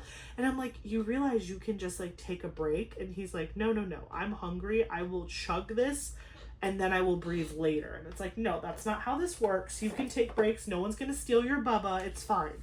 So he's working through that right now. But yeah, he's doing such a good job with all of these changes, and he's growing up so fast, and it makes me so sad and happy at the same time. I can't even explain it. It's wonderful and awful, and I'm sure you guys who have kids understand. But yeah, I just love him so much. I'm so proud of all the growth he's had in the 4 months that I've been home alone with him. It's just been such a gift, such a blessing, and I'm gonna miss him a lot when I go to work. But obviously, I know that what I'm doing is for his benefit, so I'm just gonna keep reminding myself that when I really don't want to be there anymore, I'm gonna be like, remember, this is for him, so he has a really good future and a good life. And stability and whatnot. So yeah, so Eli's doing great. As you guys saw in last week's Whip and Chat, my dad was in town, which was really exciting. He flew in on Monday, on Memorial Day, and then he flew out with my stepmom on Friday, that Friday of the same week. So he was only here for technically 5 days, but it was a jam-packed 5 days. He and my stepmom live in North Carolina, and so their weather isn't super different from Florida, except that they get more seasons than we do, obviously. Like, it gets much colder there. Sometimes it snows. But it can get super hot and muggy there also. But they live not near, like, water necessarily. Like, they're not on the coast of North Carolina. So when they came here, they really wanted to go to the pool and just soak up the Florida sun. And that's partially why, for Mother's Day, I took Eli to the pool, because I wanted to have his first pool experience with me, just like and Eric, and make sure that he was comfortable and that he liked it enough for us to do it 2 days in a row, because my dad wanted to go twice. So we did, though. We went to the pool on Wednesday and Thursday, and Eli did super, super good. He was in the water. We had a sun hat on him and some shades, and my dad got to hold him in the water a little bit, and so did my stepmom, and they were just soaking it all in. It was so great for them. That was actually the first time they got to meet him, which was so special, and I feel like he was himself. He was smiley and happy, and he's just not really a fussy baby. If he's fussy, he's tired or hungry, truly, or overstimulated. That's pretty much it. And so, like, we would go out to breakfast or lunch or dinner, whatever, and he would come with us, and they were like, "Are you sure? Because whatever." And I'm like, "No, he's so good. Like, I promise you, like, he is so chill. And if he's not chill, I'll handle it." You know what I mean? Like, I'm not afraid. I don't get embarrassed when my baby acts like a baby. Do you know what I'm saying? Like, some people get super embarrassed and, like, freaked out when their baby cries or reacts to something, like, in a way that you wouldn't ideally want them to. Like, they're just babies. Like, babies are babies are babies. You know what I mean? Like, I say the same thing, like, prior to having Eli. Like, if I would get on a flight and there was a baby on the plane and the baby was upset, it's like, I just plug in my headphones and I just keep it moving. Like, it's not the mom and dad's fault that the baby's upset. The baby's probably tired, uncomfortable in a small plane, doesn't feel like it knows where they are, their routine is off. Like, they're just a little baby, like, and obviously I don't encourage people to fly with, like, newborns, but, like, sometimes you don't know what people are going through or what's happening in their life. Maybe there's a funeral or something, or maybe there's, like, a sick family member that wants to meet the kid for the first time before they pass. Like, I don't know. I just always think of those, like, scenarios where it's like, some people just don't have a choice and they have to fly somewhere with their kid because they have an obligation to be somewhere out of state, and it is what it is. It just is what it is. So I don't judge parents when their kids are acting out of turn, whether it's, like, throwing a tantrum in a grocery store or screaming at a restaurant, or it's like they're literally learning how to be human beings. Like, I'm more mad when your teenager is acting a fool in public because they should know better, and then I'm kind of side-eyeing the parents a little bit. But also, teenagers are teenagers, and sometimes even the best parents get disrespected. So I'm not side-eyeing too hard, but there's just some kids where you're like, you were not taught manners, I can tell. But anyway, it's like the entitlement factor a little bit. But anywho, how many colors do I have left? 1, 2, 3, 4, 5. 1, 2, 3, 4, 5. And then I will put these beneath them, so that way it's consistent. And then when my other 20 get here, that's one thing I'll say about cat eared. It's not like a bad thing, it's just something to note. They take a very long time to ship you your stuff. I don't know if it's because it's coming from China or the tariffs or the customs that they have to go. I don't know why, because they don't really tell you. But, like, when you order something off of the Cat Eared website, just expect it to be a hot minute before you get your stuff. You're going to get your stuff, but it's going to take a while. And I'm pretty sure they actually have, like, an extra little thing that you can purchase with when you check out for, like, shipping protection, which these are plastic trays. And so if something horrific happens to your box of whatever and they all get cracked or something, it's worth the extra couple bucks to insure your package, because then you can get a free replacement as opposed to just being out of luck. You know what I mean? So just something to consider when you're ordering from Cat Eared. If you order from Amazon, it's different. That does tend to go a little bit faster, because I think the Amazon stuff might be things they have physically in stock in the USA versus like what they're ordering to be made and shipped overseas. That's just a guess. I have no proof, or I can't point to anything that says that, but that's just my speculation on the matter.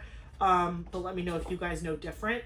Okay, so I've put all of the stickers on these trays, and now I'm just gonna fill in the rest of the holes here on this particular row. Well, as far as I can. Yeah, I can't wait till I get the rest of these, because this is so bothersome. I guess what I could do, because, okay, so if I ever have, let's say, a color that doesn't all fit into the container I assigned it to, I will sometimes use a second container to take in the rest of the drills, and then I will just leave it blank.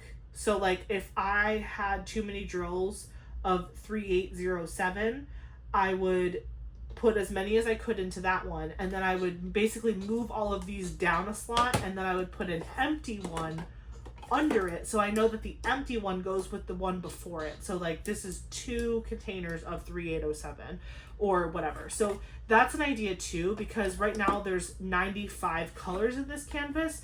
A majority of those colors, like the drill packs, are going to be super small and they'll fit in here with no problem, but there are some colors that are larger, and so if I'm going to only open one bag at a time, but if I open one bag and that one bag is too much for this tray, I will institute kind of a backup. So I have 5 backup trays in my possession today that I can use to backfill if I have to, but our sticker sheet is fully empty, so I'm going to toss that. And now I'm just going to start pulling random bags and adding them into the system. I'm going to try to start with one of the bigger ones just to kind of test it. So there's 2 bags of 5200, there's 3 bags of 963, 2 bags of 414, 2 bags of 775, 2 bags of 3756. This is a super full one. I'm also, yeah, okay, maybe I should just look for like this 211. Maybe we start with this one because look how full. That's a really full bag. But I feel like it's going to fit in there without a problem because these trays are pretty long. This one, oh, this one is full too. Yeah, okay. I'm trying to grab the full one so we can really test it out. This one's pretty full too. This is 3832. And this one is full. This is 3747. 309 is really full, and 3689. Okay, I feel like we have a good sample size of like the biggest ones to see if it'll hold it. I think the biggest of the biggies is probably, excuse me, maybe this 3756. The pack feels fuller than some of these other ones. So let's just try it. Okay, so I have my scissors. By the way, this whole, there's, you know how like when you have a folding table, there's like a slit down the middle where the table folds? Eric and I put tape here so that drills can't fall into this crack. Because I never fold this table. Could I fold this table? Yes. Do I? No, I keep it up like this all the time because I constantly have a project on it. So this is taped with just like regular packaging tape. So it's okay to kit up on top of this without the dryer sheet because nothing can fall in this crack. It has tape over it. Okay. 3756. 3756 is right here. See, I love that. I love that I can just like boop, boop, boop, and it's like all just right in my view. So I have the tray open, right? And I'm literally just going to cut the top of the bag and dump it in. Oops, I already dropped a drill. Oh, 2 drills. It wasn't the tray's fault though, it was definitely me.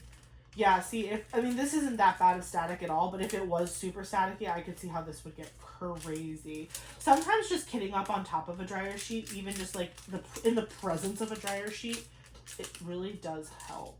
And I want to make sure I get all the drills out, because I do keep my spare diamond art clip drills. Okay, did I drop? I dropped 2. I only see one of the ones I dropped, so I'm going to grab that one.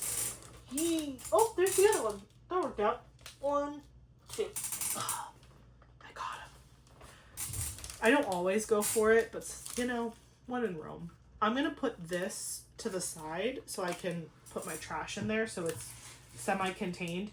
Usually what I do is like I put all my trash in the sleeve, and then I put the sleeve back in the box, and then I throw the box away. And that's just how I dispose. Okay, so like, you don't want to overfill these. This looks perfectly full, but you don't want to overfill it because you want to be able to create the lines in the tray. Yeah, I feel like I could diamond paint out of this. I feel like I would be a little nervous to like tap it too hard. But once you get a couple drills out of there, I think you would be fine. Yeah, you can get some lines going in the back or the front, however you want to diamond paint.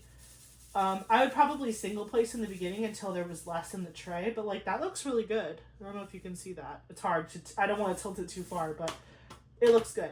And then yeah, it's shut and they're in there. So that was one bag. I probably could fit another bag, but I don't want to do that because the whole point of these is that you need to create space to diamond paint in the tray, so you don't want to overfill it. So I'm going to put that back, and that one is done. So I guess I'll put my spare ones on my desk so I don't get confused that it's like not been kitted up yet. And then what I'll do is I'll go downstairs later after this video and I'll grab a Ziploc bag and I'll write on it Royal Cuddle by Margaret Morales, and then all of my extras will go in a bag. I've already done that with some other kits. You can see right here, those are like extra drills that I didn't kit up at the moment. Okay, this is 963. So I'm putting my extras on the table. I'm finding 963. Everything's in DMC order, so it's really easy to find what I need. And I'm just gonna cut the top off and pour it into the container. Make sure there's no drills left in there. Boom.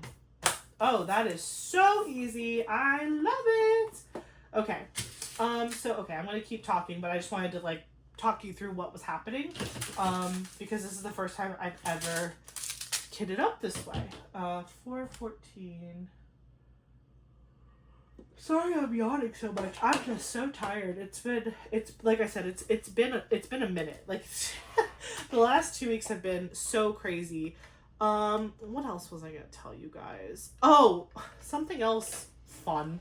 Another reason why I'm like, Ashley, you can't quit your job, because things like this happen all the time and you need to be able to afford to fix the problem. I don't remember if I think this was Thursday. So my dad hadn't left yet. Him and my stepmom were still in town, but they were staying at a hotel, thankfully, because they did not witness this. Eric had gone to the gym or something.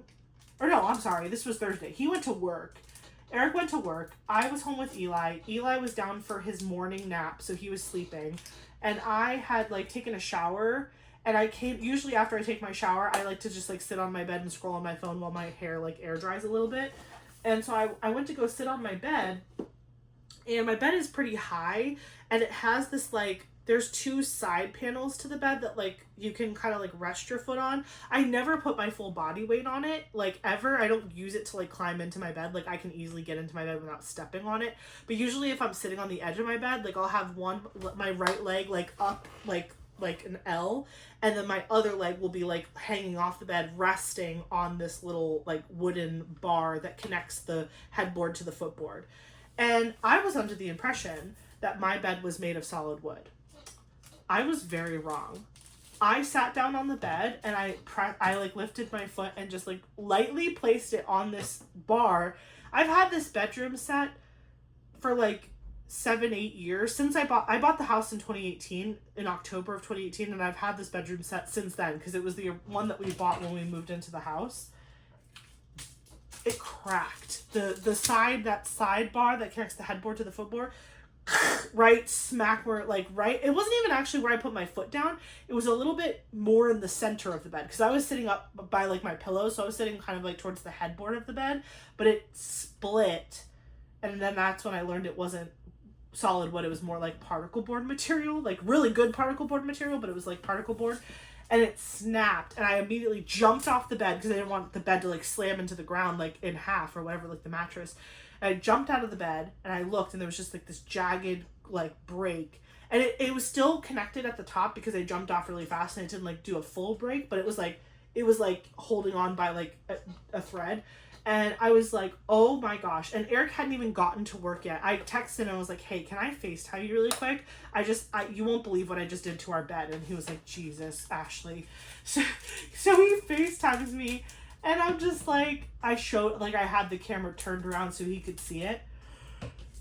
And he was like, what happened? And I was like, literally nothing. Literally, I sat down on the bed like I always do after I take my shower in the morning, and I just sat there in my towel, and the thing just, I heard it.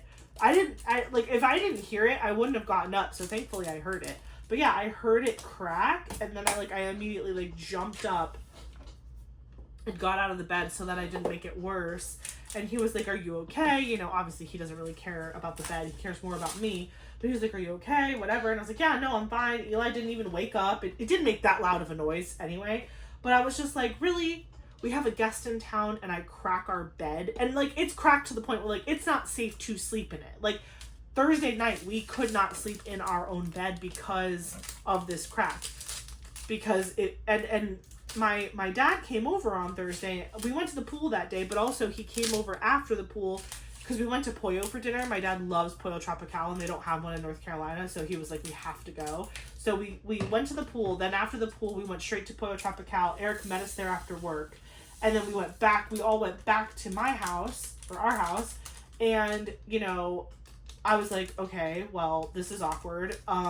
Whatever. So they were over pretty late because it was our last night together. I was waking up in the morning to go get breakfast with them before they went to the airport to leave.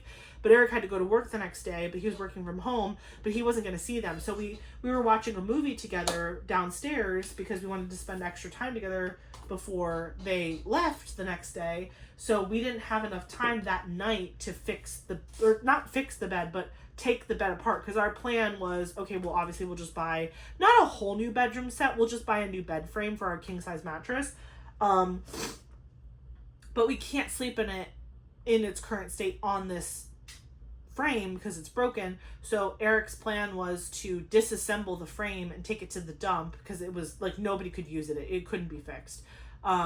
Like, if we could fix it, we probably just would have fixed it because we really like our bed frame. It's really pretty, and we've had it since we bought the house.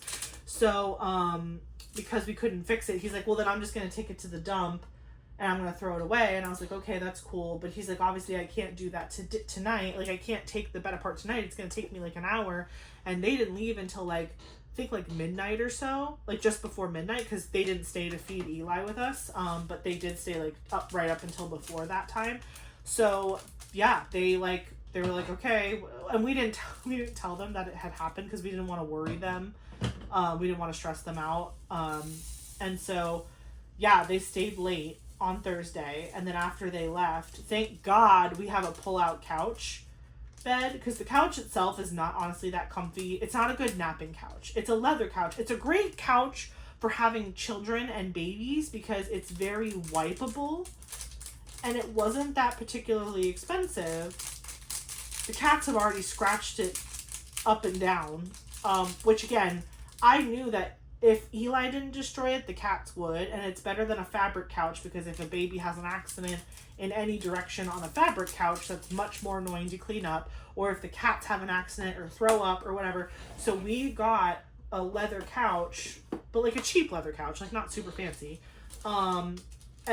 And when we bought this couch, they told us that there was an option for an additional $300. We could have that couch be also like a sofa, like a pull-out sofa bed. And so we ordered that one because we figured, you know, hey, worst case scenario, not worst case, but like, even if we don't use it, Eli will definitely use it in the future when he has friends and if he wants to have like sleepovers in the living room, and it'll be like a fun, like, movie night thing. We can pull out the bed and like all get on it and watch movies together. Like we just had that vision. So we got that one.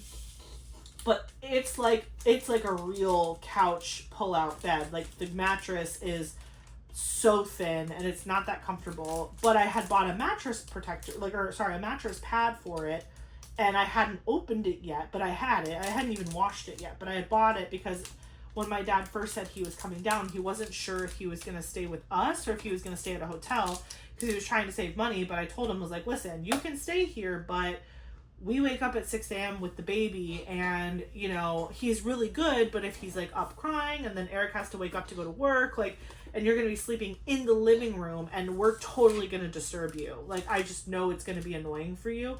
So they opted to get a hotel, which was great, but like, thank God they kind of did, because now that the bed is broken, we kind of scrambled that night to set up a bed downstairs. And like, was it the most comfortable night's sleep I've ever had? No, but we slept. And honestly, I really enjoyed sleeping in the living room just because it was like, I don't know, it was just nice to, like, it was cool. It just was cool. Like, the TV was there, like, the big TV downstairs, and, like, we were by the kitchen, and, like, when I had to wake up to pump in the morning, I just had to walk to the kitchen to get my stuff. It was kind of nice.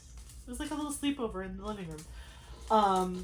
And he brought all of our pillows downstairs and our blanket, and so it felt like bed, but like it was not as comfortable as our, you know, fancy like Casper mattress. Sorry, I dropped another drill. Would a dryer sheet make this a little bit easier? Yes, but I'm stubborn and I don't feel like going to get it, and we've already been going for almost 2 hours. Typical me. So I'm just like committing to the bit here. I probably won't actually be able to finish this kit up in the video just because like I do have to go soon-ish because oh gosh, I have to help Eric bathe Eli, give him his nighttime bottle, put him to bed. It's only 6:30 right now, but I also did not pump at 5 o'clock because I was filming, so I have to do that too. I just have a lot of things to do, but I obviously wanted to hang out with you guys, so there's that. 5:19. I'm obsessed with this, by the way. This is all very good. If you're curious about my feelings, positive feelings, so far. Once I start diamond painting, I'll give you another update. But as of right now, it looks good. It's functioning the way it should, and I like it. But we'll see. I've only diamond painted out of trays that one time with the Forever Young set, and it was a mini project. It wasn't like a full size canvas, but so far I think this is really good. 211. It's just like very nice that it's like all within my visual plane. Like I can see every color I need right there in front of me versus like having to dig and whatever. So did I forget to tell you guys anything? Well, yeah, long story short, we slept downstairs, and then I think it was Saturday. Yeah, Saturday maybe. Eric took the bed apart in the afternoon, and now we're sleeping on a box spring on our mattress on the floor, which is hilarious because that's how we used to sleep on our bed when we had an apartment, like before we got married, before we bought our house. Like we lived in an apartment and we slept on a box spring on our mattress on the floor because we didn't feel like buying a bed frame just to move into a house and want to get like a whole bedroom set. And so it's kind of fun. It's kind of like reminiscent of that time. And honestly, it's kind of comfy, and I haven't had a low bed in such a long time. Like every bed I've ever had has always been like super super high up, and so sleeping like closer to the ground is kind of oddly satisfying. I don't know why, but it just is. Maybe it's just because it's different. But like today, after Eli had woken up from a nap, I brought him into my room because Eric was just like getting dressed and getting ready to go out because we went out to lunch. That was crazy. I guess you have to be careful. Drills can get caught in this little back ridge. There's like a little ridge back here, and if they get caught, they will fly at you 1,000,000 miles an hour. I can't tell how many drills I lost in that, but maybe like 2 or 3. That was wild. It almost hit me in the eye. I was like, oh my gosh. Okay, anyway. So, yeah, so anyways, I brought Eli into the room, and I tossed him on the bed, and I was like playing with him on the bed, and because the bed is basically on the floor, it just felt so much more safe, because granted, if he rolled off of it, it would still hurt him. It would still be a fall, but it's not as tall as it was. It's significantly smaller. And because Eric took the bed apart, he got to like sweep, mop, clean, vacuum everything underneath where our bed was, which we haven't done in a while, which this is your PSA, that if you haven't gone under your bed and done some cleaning and moved your bed and vacuumed, I would say take the time, because it's probably disgusting under there. And there's no judgment. I'm not judging you. I'm just saying, this is your friendly PSA reminder. When was the last time you cleaned under your bed? If it's been over a couple months, I would recommend you do it so it doesn't get built up and gross. So all the cat hair and just like stuff, because they like to go under the bed. Now that it's on the floor, there's no under the bed for them to get in there. So like, I feel like our room just feels much more clean. And we had discussed, Eric and I were talking about it, because it kind of hit us like an epiphany. I was like, maybe instead of like replacing our bed frame with something similar where it's high up, we should get a new bed frame where it's kind of like storage at the bottom, so there is no more underneath the bed. I also thought about how it could be an opportunity to try to find a bed frame that would fit my portfolio, because right now my portfolio is like in my closet sticking out because it doesn't fit anywhere. And I know a lot of people will store their finished diamond paintings laying flat underneath their bed in some sort of portfolio, and that's a really good idea, but I was not able to do that because A, the cats would lay on it and get it disgusting and gross, and B, because I have a king size bed, there's a center bar for support of the weight of the bed right in the middle of under the bed. So like, it's too big to just be slid under there. But now that I'm in the market for a new bed frame, I could look around and see what the dimensions are and if it would fit my portfolio.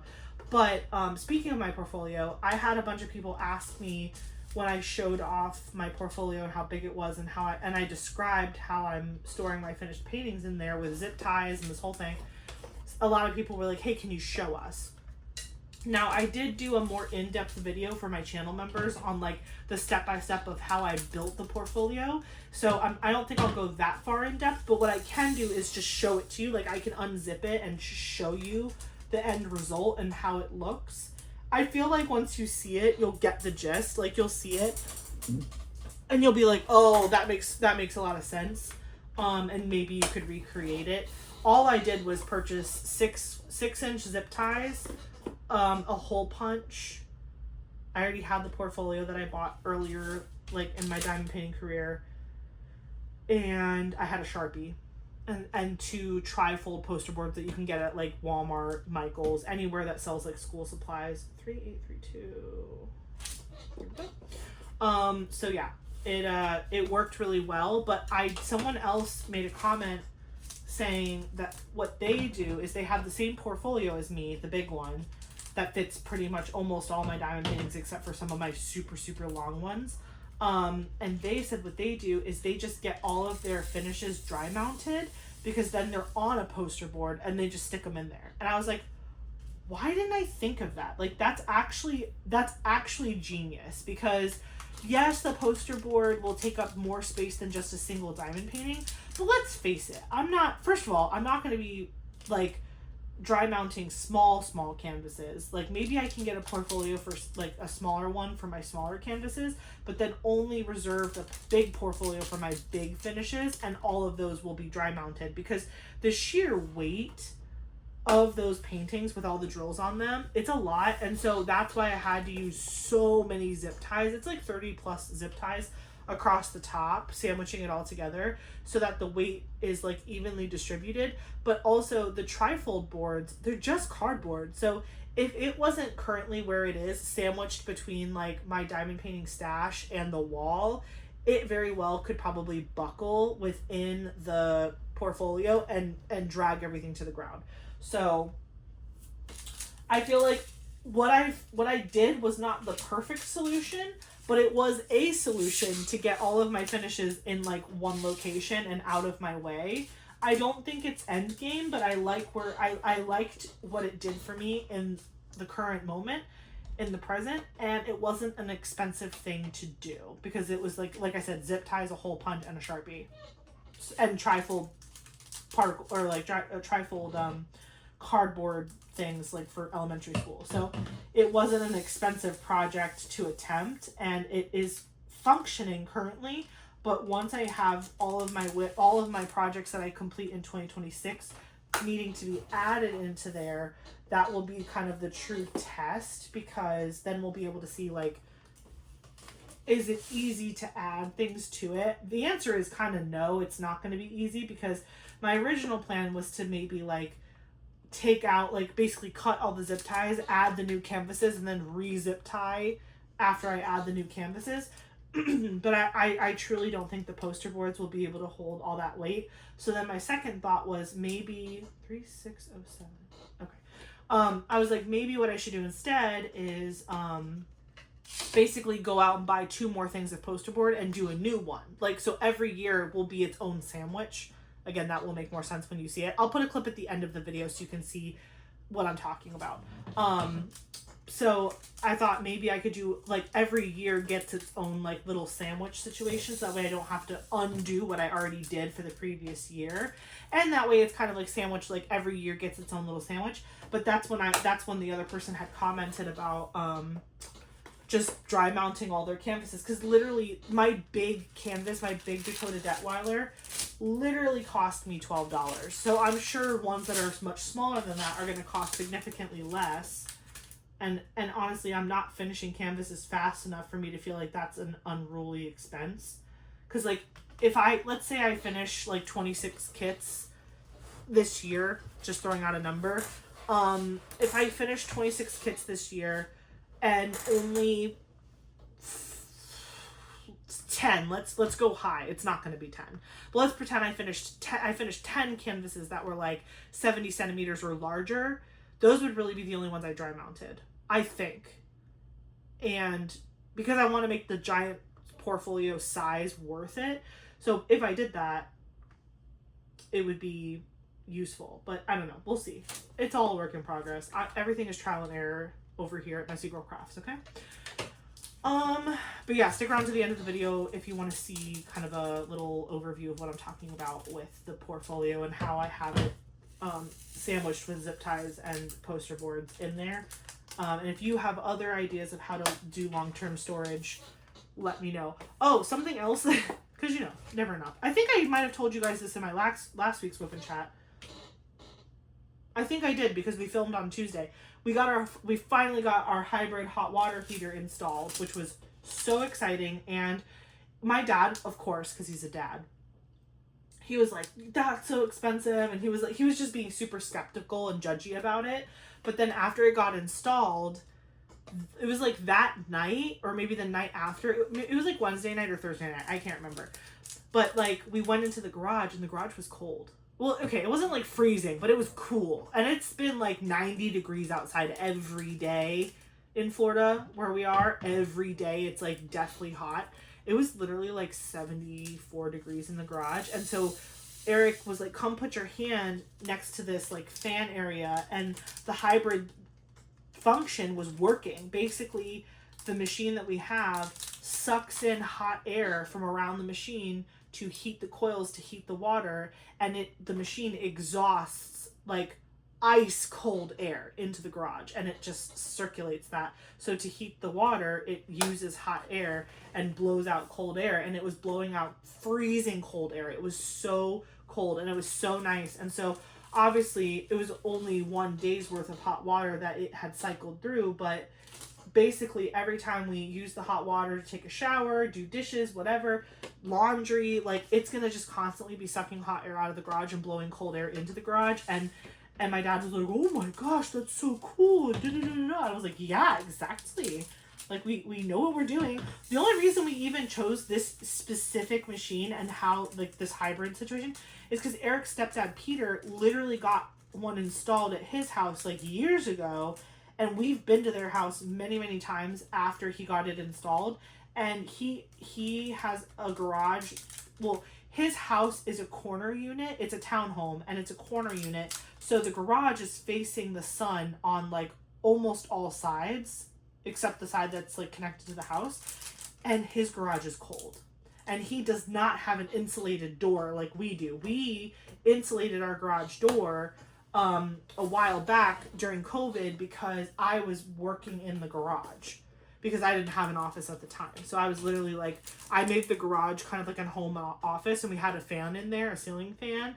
And we had like one of those old school air conditioning units that like you have to like dump the condensation tray. It was very obnoxious and annoying, but it was only for a short period of time.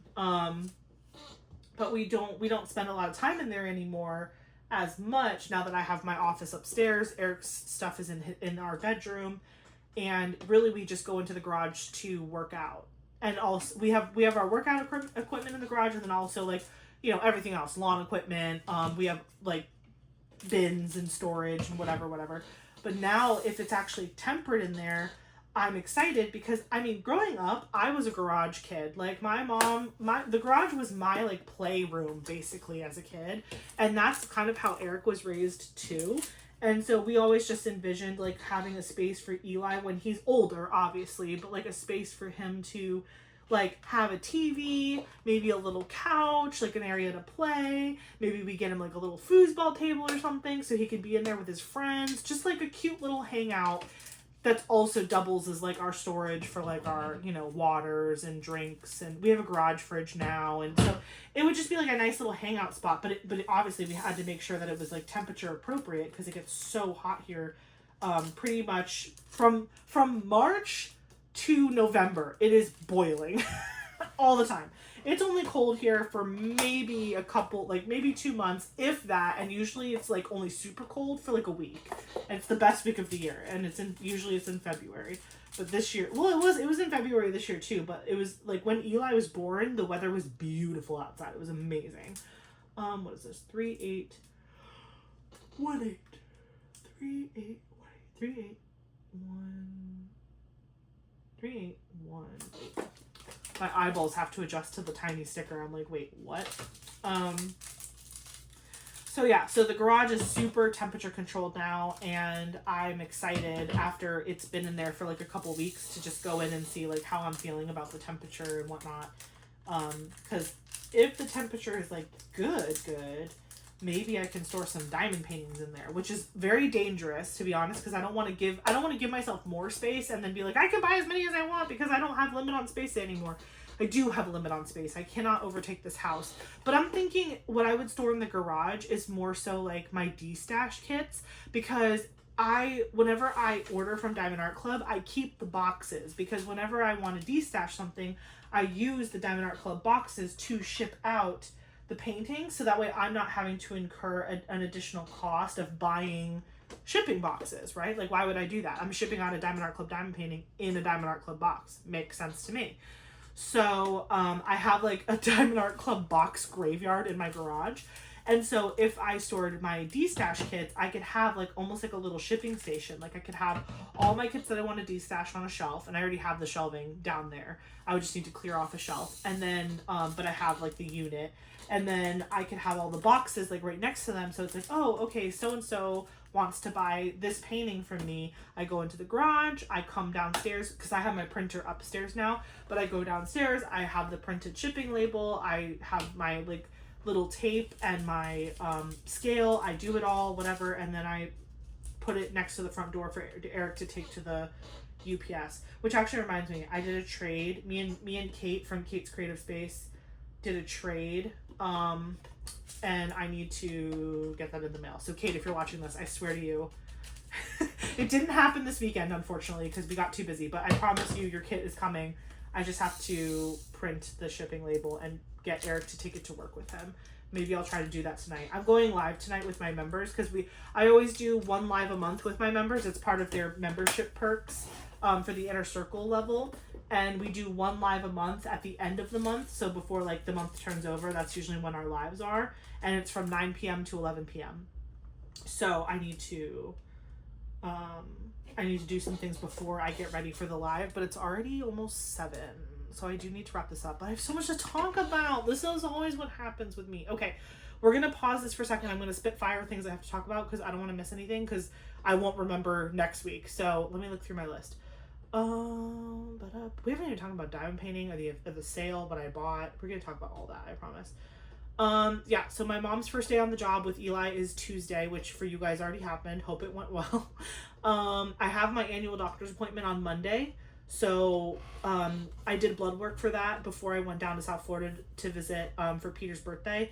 So the blood work came back already. And like, other than my white and red blood cell counts being a little bit weird, everything looked normal. So hopefully my doctor's appointment goes well. My mom's going to come with me just to be with Eli in case he needs to be like run around while I'm with the doctor. I do have a dentist appointment scheduled on June 10th, which I might have to reschedule because I don't think I'll have someone to be able to watch him while I'm in the appointment. And the dentist's office is not like the doctor's office. Usually it's just like you speaking to the doctor. So if you need to like push him back and forth in the stroller, it won't really be that distracting. But when you're in a dentist chair, you literally like cannot do anything else but be in the chair. And so if he starts like popping off while I'm like having my teeth cleaned, I won't be able to assist him. So I don't feel comfortable with that. So I might have to move my dentist appointment if I can't get someone to watch him that day, because my mom's going to be out of town. That's like the first day that she'll be out of town with David, because they're going to upstate New York for David's 60th birthday. He wants to do this like high school reunion trip, and they're also going to oh, it has a fun name. What's it called? Oh, I can't remember. It's some fun place that they're going to do like panning for gold. It's a thing. Anyway, they're into like rocks and crystals and stuff. So they're gonna go pan for gold, and then they're going to this event for his like high school reunion, and then they're coming home like a week later. So she'll be gone, so she can't watch him. My mother-in-law, or Eric's stepmom, she will be in town, but she was planning to leave on the 9th, so if she doesn't stay, I'll probably just move my dentist appointment, which I'm not opposed to moving, because like I have been flossing more, but still not enough. So I would like some extra time to floss my teeth. What else? Yeah, I just don't want to go back to work. That's just the theme of the video. I don't want to go back to work. But I have to. Let's see. We talked about his crib, building his high chair, the race car. That was super cute. Let's see. Oh my gosh, so exciting. So tomorrow is June 1st for me. And Lego has released a new Lord of the Rings set. It's going to be a mock of Minas Tirith. If you're a big Lord of the Rings fan, that's like that big white, like not castle, but like stronghold that's it's built into the side of the mountain. It's supposed to be like the most defendable location, and like no one can ever take Minas Tirith, but then obviously, spoiler, they do get taken over, and it's like a whole thing. But anyway, highly recommend you watch Lord of the Rings if you haven't, or read the books, also great. I might want to do a reread soon. Honestly, I've been in a reading slump. I haven't read or listened to an audiobook in a really long time because I've just been like running around like a chicken with my head cut off, but I might want to do that soon. So I feel like reading like a really strong like series that I know I love might get me back into it. Honestly, you want to know what will probably get me back into it is going back to work, because I used to always listen to audiobooks to and from the office, and again, the drive is, if there's traffic, the drive is like very annoying. So an audiobook always put me in a good mood whenever there was traffic, because it just meant I got to listen to my book a little bit longer, so I was never mad when there was traffic. I was like, oh well, another chapter for me. So whatever.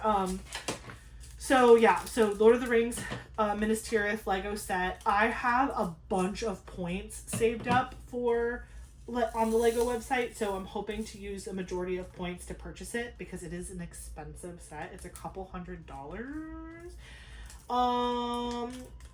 And the anniversary sale, I spent some money, but actually I did pretty good. The anniversary sale, I did not spend a crazy amount of money, but I did spend some money, so I don't want to go too crazy on all of my hobbies, because I also spent money on Pokemon cards today. You know, listen, I'm just living my best life at the moment. I'm just trying to chase joy. You know what I'm saying? But I'm also trying to be budget appropriate. That's the problem. In the month of May, I don't know if this happened to any of you guys, but my job pays me every 2 weeks. So I got an extra paycheck in May, and I spent it on fun things. Okay. It was my money, and all my bills were paid, but I had a third paycheck this month. So I decided to go a little rogue and bought myself some nice things, and Eric, of course, as well. But yeah, so by the way, if you hear Eli shrieking in the background. He's totally fine. He's downstairs with Eric, but it's getting close to his bedtime, so I really do need to hurry up. Okay. What was this? What did I say? Okay, we'll just talk about diamond painting stuff. So that sale was crazy. There were so many good drops. I really struggled to, like, there were so many kits where at first I was like, oh, that's a must have, and then I like talked myself out of it, like, and I feel like I did a really good job. I wanted 8, like, there were, when everything was said and done, there were 8 must haves, not including any of the sneak peeks that I got, like those, like, I'm just saying, like, ones that I was going to purchase. There was 8 must haves. I'm just walking away from that because I'm going to talk faster if I just talk to you. So there were 8 must-haves. And unfortunately, because the way the website was working, where it was loading really slow and it was like in alphabetical order and things were popping up at different times, I kind of panicked at one point and I was like, you know what? I'm just going to check out with 6 and go back for the last 2. And if they're there, I'll buy them. And if they're not there, I'll get them on a restock, because I don't know if you guys know this. Katie and Lindsay mentioned it in their live, which I love watching those lives. It is like the Super Bowl for me, truly. It's like 2 announcers on the Super Bowl. So I was watching the live and they had mentioned that there's fine print in the email that we got about the event going live that any kit that sells out the day of the anniversary event is going to restock within 90 days. So I am fully excited because my kits definitely sold out instantly that I wanted, the 2. And so I will just be on it like a dog on a bone waiting for restocks for these 2. So the 2 that I wanted on my must-have list that sold out before I could snag them was Olivia's Room by Mrs. Butter D, and that one is a square drill canvas, and then Celestial Dragons by Mary Gonasuli, and that's also a square drill canvas. That's the partial. That canvas was not on my radar at all until Katie showed her she had worked on it, and both dragons are entire special drills. They're all ABs and fairy dust, and I about lost my mind. I had talked myself out of that one because I was like, I think it's really cute, but I don't know, and I need to be more, whatever. And then they showed that, and I was like, oh, okay, well, it's on my must-have list now. So unfortunately, I missed out on those 2. But what I did end up snagging was Summer Picnic by Mrs. Butter D, in the corner of the cat music box. I can't remember the artist on that one. I think it starts with a P. But oh my gosh, that kit is so fun and whimsical and gorgeous. If I have the storage for it after I kit up all of the projects that I already told you guys I was going to kit up for the challenge, I might kit that one up right away. That one was stunning. I also grabbed Kokomu. I don't know how to say this word. It's Kakomu. It's the Margaret Morales one that kind of looks like Inside Watery Eyes, but like different.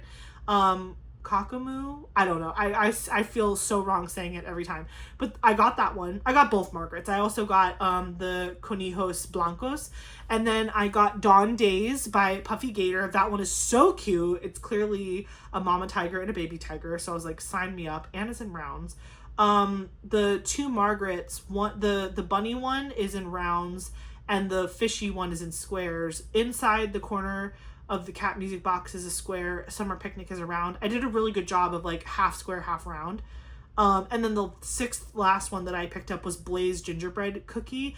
That one is a square drill canvas, and I really liked it because it was like a blue dragon with a gingerbread cookie, and it kind of reminded me of Eli. So yeah, those were the ones that I picked up. Those were my 6, plus the 2 that I wish listed.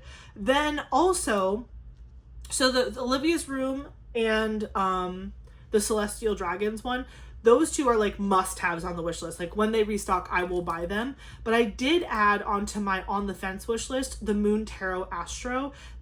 Astral, that is the Ines Guerrero one. If you guys remember, both the Moon Tarot Astral and that other one with the Ouroboros and the girl with like the cello, those were canvases that Eric and I submitted to Diamond Art Club. I'm sure other people submitted them too, I'm sure. But like Eric and I literally did a drill worthy episode on Ines Guerrero, and we submitted both of those artworks and they both became diamond paintings. And I was just like, oh my gosh, that's so cool. And like the specials are incredible. I still haven't had a chance to, but I really want to go back and watch that episode of Drill Worthy where Eric and I talk about those canvases to see how close we were to guessing like where the special drills were going to be placed and how big the canvas was and square or rounds, like whatever. But yeah, the Moon Tarot Astral, I am like super tempted to get. Like it I'm on the fence, but I'm leaning more towards getting it. It's just going to be about timing and when it restocks versus what else I want to buy at the time. Like I don't know that I would buy it by itself like I would the other ones, but I really like it and I really want it. So anyway, yeah, so cute. So that's what I bought during the sale. So obviously when those come in, I'll unbox them for you for sure. And yeah, I'm looking forward to them restocking within 90 days. That's really great. I hope they all restock at once so I can just pick them all up and scoop them up and be done. But that's probably not going to happen. They're probably going to restock in spurts because almost every single kit, almost all 100 kits sold out. It's now Sunday. There's maybe 5 still on the website from the anniversary event. That is insane. Congrats to Diamond Art Club on that. And then I told you guys earlier, but after I finish kitting this up, I'll only have like 5 kits left to kit up for the challenge. And then once I can reassess what storage I still have available or not, like whatever, just take a breath and look at what I did. I plan to film a video kind of as like a 26 for 2026 check-in where I show you all of my storage again and which canvases I assign to which storage and why. And if I was able to fit any additional canvases into something, I will share that as well.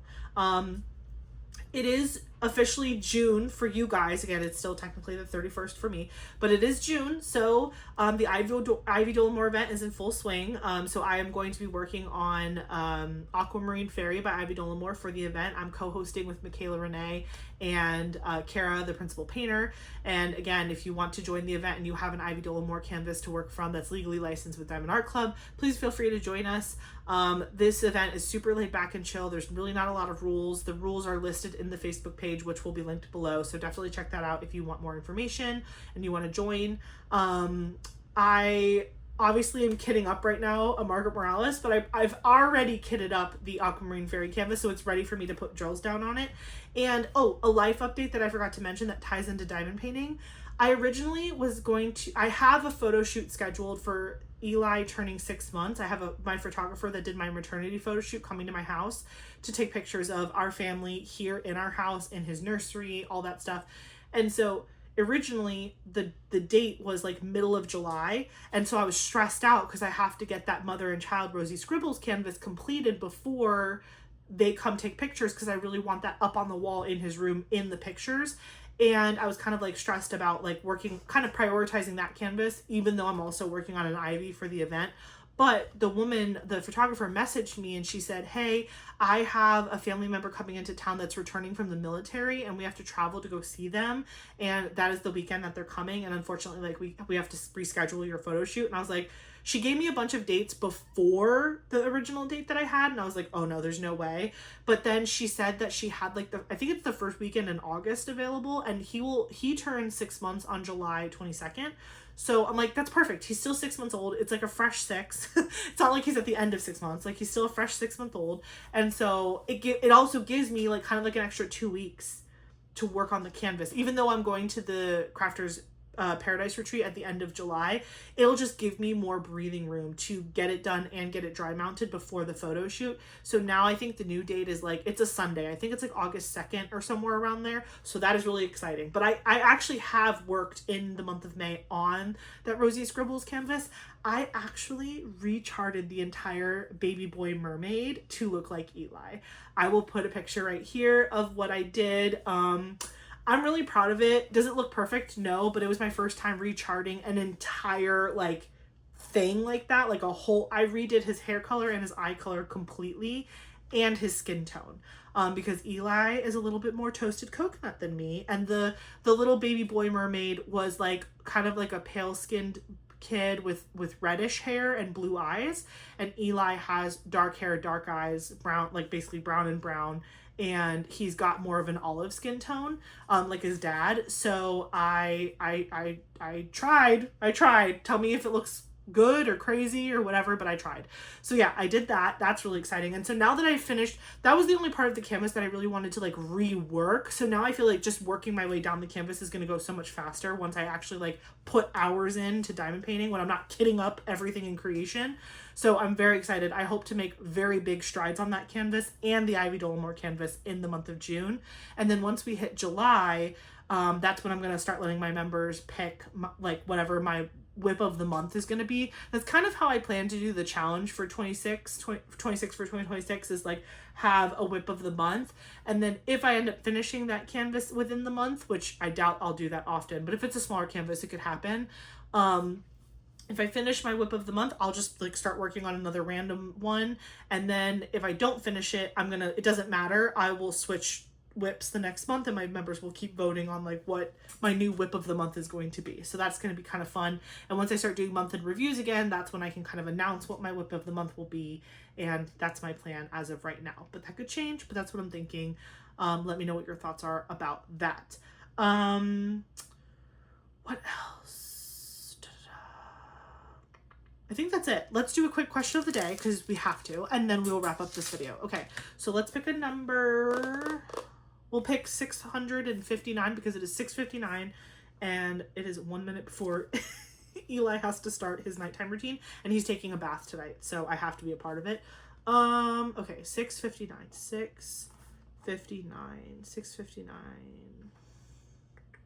What do you hate about the internet? Wow, what a question. Number 659. What do you hate about the internet? If you want to answer, feel free to answer in the comments below. You do not have to. Do not feel pressured to answer. But if you want to answer the question, what do you hate about the internet? I don't know. That's kind of a complicated question, but the first thing that comes to my mind is I kind of don't like that the internet took a little bit away from like human connection. Like in some ways, I feel like the internet actually brought a lot of people together. Like I have friends on platforms that I would have never ever met had I not been part of the internet, and like the internet wasn't a thing. But also I feel like it's kind of created people to be more shy and scared to interact with people in person. And like, for example, like online dating. Back in the day, like online dating wasn't really a thing, and if you did online date, people were like embarrassed to talk about it and stuff. And now it's like everyone's like, oh, I met my partner on Hinge, I met my partner on Tinder, or whatever app, eHarmony, whatever. It's not something that people are really embarrassed about anymore. And I'm not saying people should be, don't get me wrong, I'm not saying that's a bad thing. I'm so happy you found each other, whatever way you found each other. But I'm just saying, like, I feel like people are so much less likely to just like walk up to someone in a bar or make a friend going out and do, like, people don't go like out and do stuff as much anymore because everyone's like online. And so I feel like, we're kind of missing out on like enjoying each other in person a little bit more, like that aspect of like go outside. Like they're like kids today, they don't play and they don't ride their bikes and touch grass. It's like I grew up riding my bike until the lights turned off outside and you had to run home before you got yelled at. So like I hope that with Eli I can kind of raise him in a balanced way. Like I want him to play outside and enjoy nature and breathe fresh air every once in a while, but also I love video games. His dad loves video games. We're also very much into that as well. And again, clearly I'm very much a fan of the online community spaces you can build and the friendships you can build online. So in that way, I can't say I hate the internet entirely, but I do think, if I had to say what's one thing I hate about the internet, I hate that it made everybody like anxious and reclusive a little bit. Like I feel like our culture has shifted a lot from when I was a kid. And again, I'm not saying it's like the worst thing in the world, but like I did enjoy a time where, you could go outside and all of your neighborhood friends were just like waiting for you to like go play and do stuff and hang out. Or like, again, you would go to a bar and like hit on a guy or talk, make a new friend, a girlfriend in the bathroom, or you know what I mean? Like just that world, it doesn't feel like it exists anymore, but maybe it does and I'm just not part of it. I don't know. But let me know what your answer is for the question of the day. And yeah, that is pretty much the end of this video. I have to go give my baby boy a bath and get him in his new big crib, put him to bed, and pray that he doesn't wake up at midnight hungry for a bottle. And if you're a member, again, this is in the future for you, but I'll see you in a couple hours because we're gonna go live together and I'm gonna finish kitting this project up. So that kind of worked out. I have something to do now in my life. But yeah, I hope you guys have a really good day. Thank you so much for watching this video. Let me know if you're still working on kitting things up for the 2026 challenge, or if you're not participating, let me know what your WIP is right now. What are you working on? What are you excited about? Are you going to join the Ivy Dollamore event? I hope you do if you can, but if not, feel free to just tag along with us and enjoy the ride. Don't forget to like, comment, and subscribe, and stick around if you want to see that short video of my portfolio storage. And yeah, have a good one. Talk to you later. Bye! I promised I'd show you, so here it is in all of its glory. This is the sandwich of zip ties. So you have the two posters, and then inside are all the canvases, and I have zip ties going all the way. That's what it looks like. You can see the holes that I punched. And yeah, it's just all sandwiched in there. There's probably like 30 canvases in here. And there's tons of room for more. But yeah, I hope this makes more sense visually now.